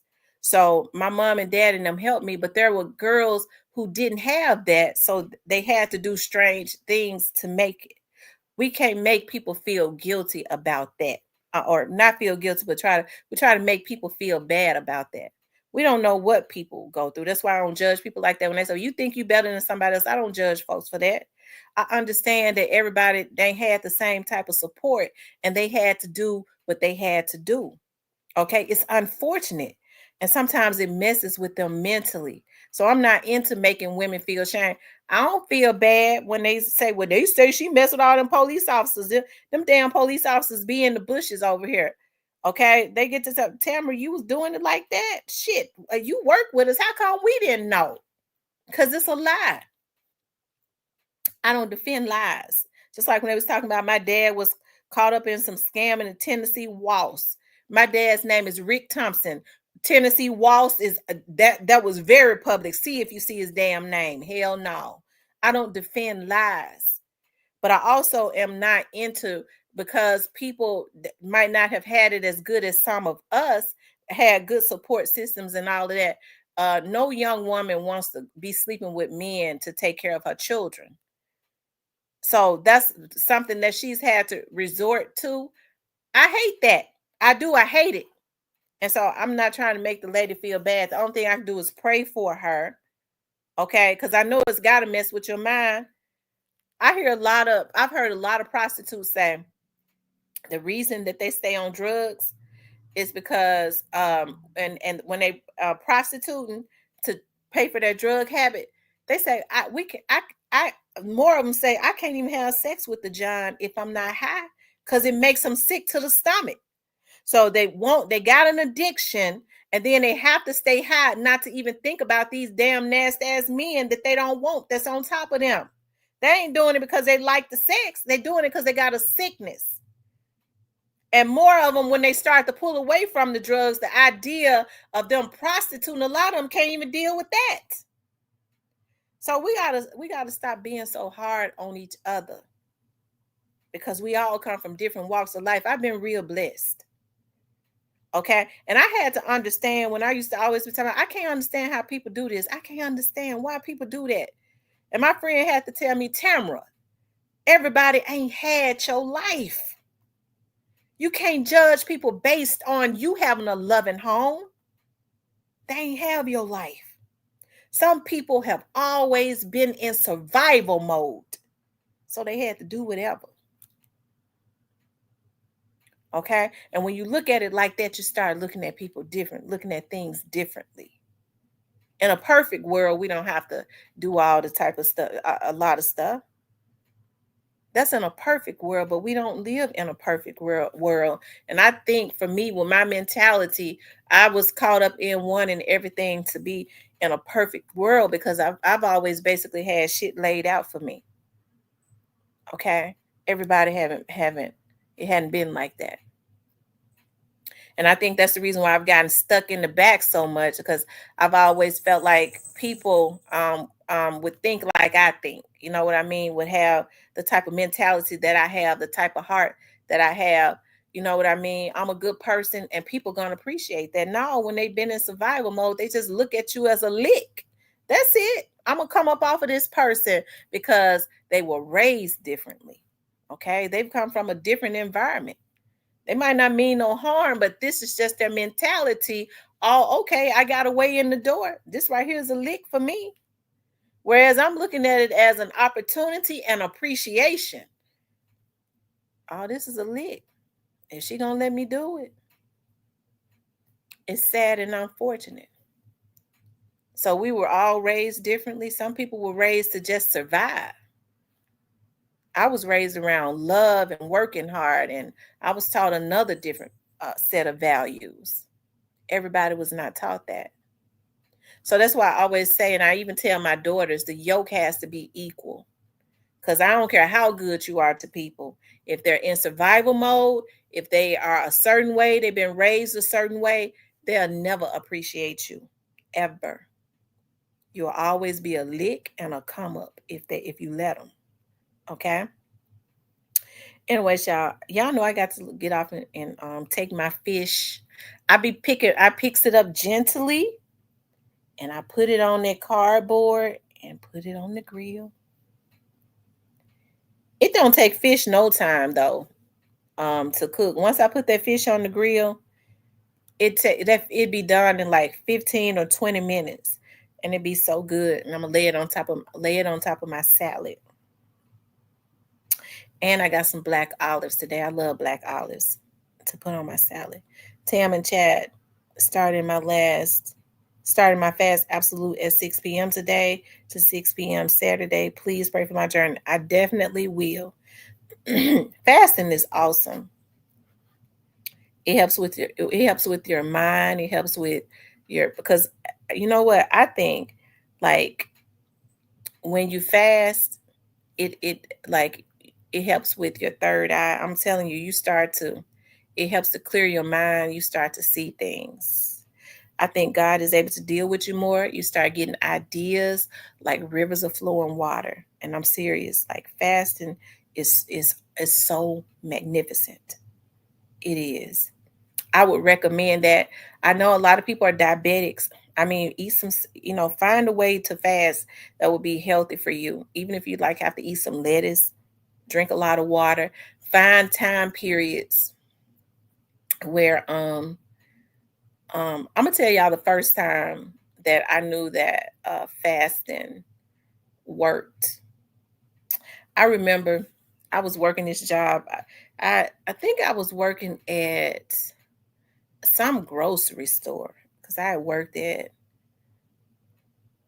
Checkers, and then Checkers was my first job, and then Rallies was my first job, and then I worked at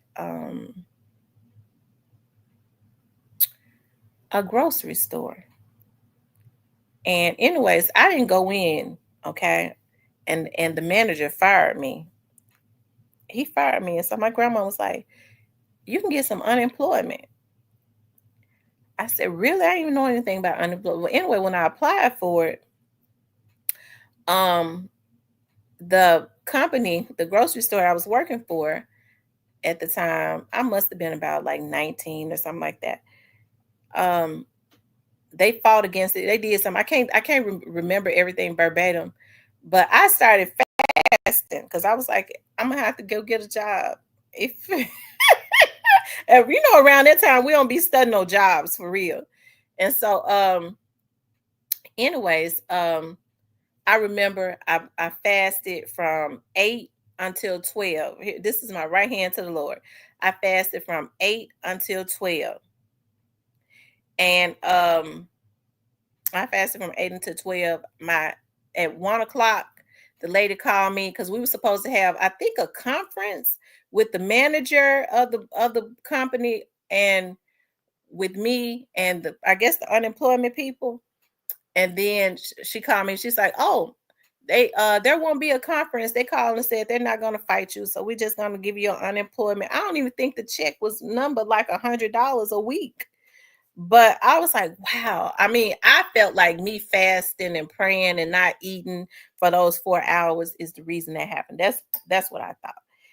Each and every time that I fasted, though, and I've been looking for clarity, I feel like that God has always given me clarity, like in my moments of fasting and stuff. That's why I have to spend like at least a day by myself. Like I'm so happy because I was out of town last week. My friend wanted to go do some stuff, like go, down. We're gonna go down to Jackson yesterday. I didn't even really want to go after like 8 o'clock. I didn't. So I was so glad he had something else to come up.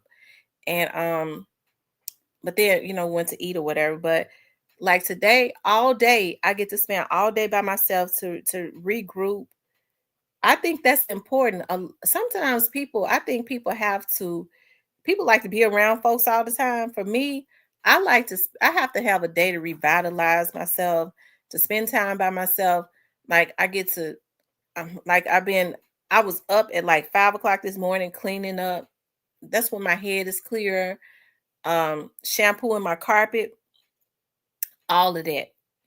And I'm happy to be able to do it. And I'm gonna get ready to grill my food, look at TV, and then I'm gonna get back up and wash some more clothes. That's to me, having a day by yourself is just so important because you get the time to just think and stuff. With, of course, with my puppies, okay, because my puppies just love on me. Hey, Micah.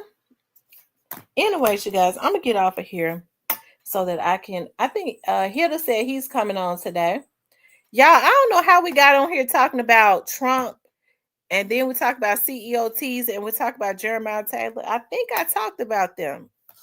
I think I talked about Tezy and Jeremiahtaylor. I believe I did. Child, you know how we do it. If I didn't talk about them, we'll have a day to talk about them one day. Because I'll be putting, that's why I like to put one topic. Because sometimes when I have more than one topic to talk about, I be forgetting to talk about the other topics. She says, I'm greedy, but I do try. I'm telling you, I'm trying not to make that yellow rice that I got in there. I be loving that yellow rice. I do salad, yellow rice, and trout. I got my fish marinating in some seasoned fish oil that I had bought. And of course, I put all my seasoning and stuff on there. JT says Trump tariffs has gotten a loaf of bread at $4. I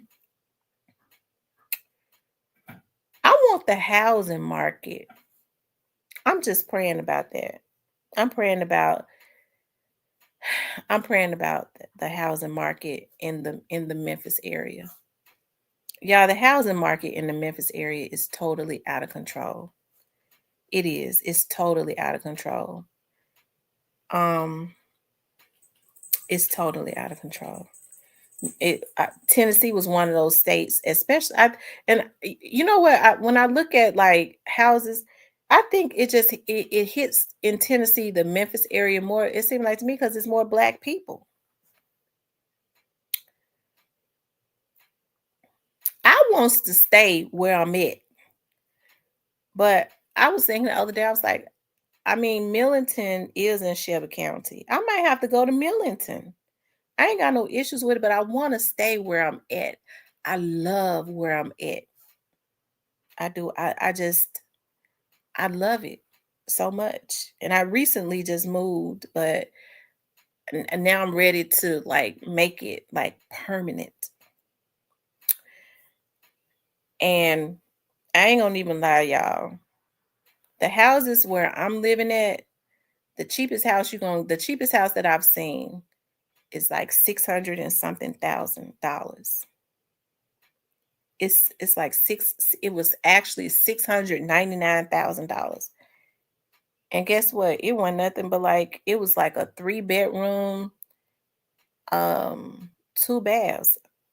Where they do that at? You charge us almost $700,000 for a 3-bedroom, 2 bath? What the hell going on? Anyways, we're just gonna keep praying about it. I like Millington. I do. I love Millington, but I want to stay where I'm at.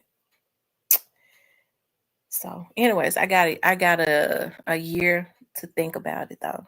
I think God is going to open up the floodgates of heaven, and it's gonna be like specifically for me. It's gonna be just laid out just specifically for me, and I ain't gonna have to pay no damn $1 million almost to stay where I'm at. Because I ain't got it. Let me just put that out there. I ain't got it. JT Logan says Trump did it. I ain't gonna lie, Trump did mess up the. Well, did Trump mess up the housing market, or did Biden and Kamala do it? Okay, I'm trying to see. Was the housing did Biden mess up the housing market? I'm trying to see who messed up the housing market. I'm gonna have to get me a husband.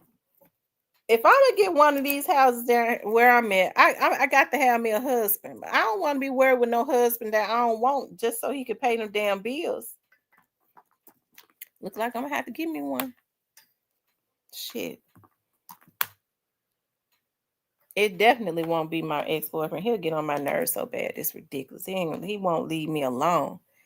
He worsen.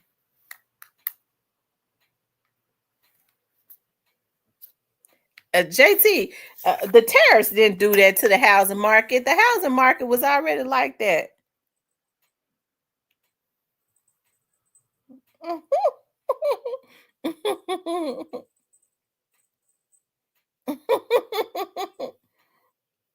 He said, on my way. All right, Ronald Grace. I think I was looking at that last night for there's a house in this area for sale that I really want, but it's 800. That it's $5,000 a month. You can't even I ain't got it. I ain't got Lord knows I ain't got this shit. I think 2,500 a month is too much to be paying for mortgage. Anything over when you start getting out of the thousands, you paying too much. Not unless you're rich. You can't even miss it. You can't even miss a house note. You'll lose it. And you don't even know what's gonna happen. We just praying for everything to go back down. And it's got a year to go back down to SI, or else I gotta move. I'm gonna have to move to Millington.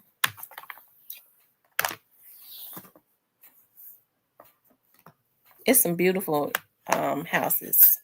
It's isolated. It's beautiful. There's a subdivision in Millington that I kind of went by the other day. I loved it. It's still in Shelby County, because when you work for the for the government in Memphis, you have to live within Shelby County. They don't say within Memphis. You have to live within Shelby County. So Millington is in Shelby County. Ain't nobody trying to sell no houses in Germantown. I don't blame them. They got their own police. Their houses are really big. It's beautiful out there, and the houses in Cordova is just overly priced now. I love Cordova, but the houses in Arlington. It's getting bad in Arlington. I love Eads, but the houses are really overly priced in Eads. So Millington is really nice. They're up there. The houses are beautiful, but it's not up there. But I'm praying to be able to. I'm not gonna wish this on nobody, but I just pray that a house go into foreclosure where I'm at, so that I can stay where I'm at. I'm gonna wait on the National Guard before I come. Sorry, Tim. I tell you. Anyways, you guys, I'm just thinking out loud, but I love you guys. Y'all have a good Sunday. Okay, make sure y'all pray, prepare for work tomorrow. Pray before you go to work tomorrow. Pray over your family. Have a good Sunday dinner. Enjoy yourself. Try to rest before you get out tomorrow. I love you guys. I'll talk to you later.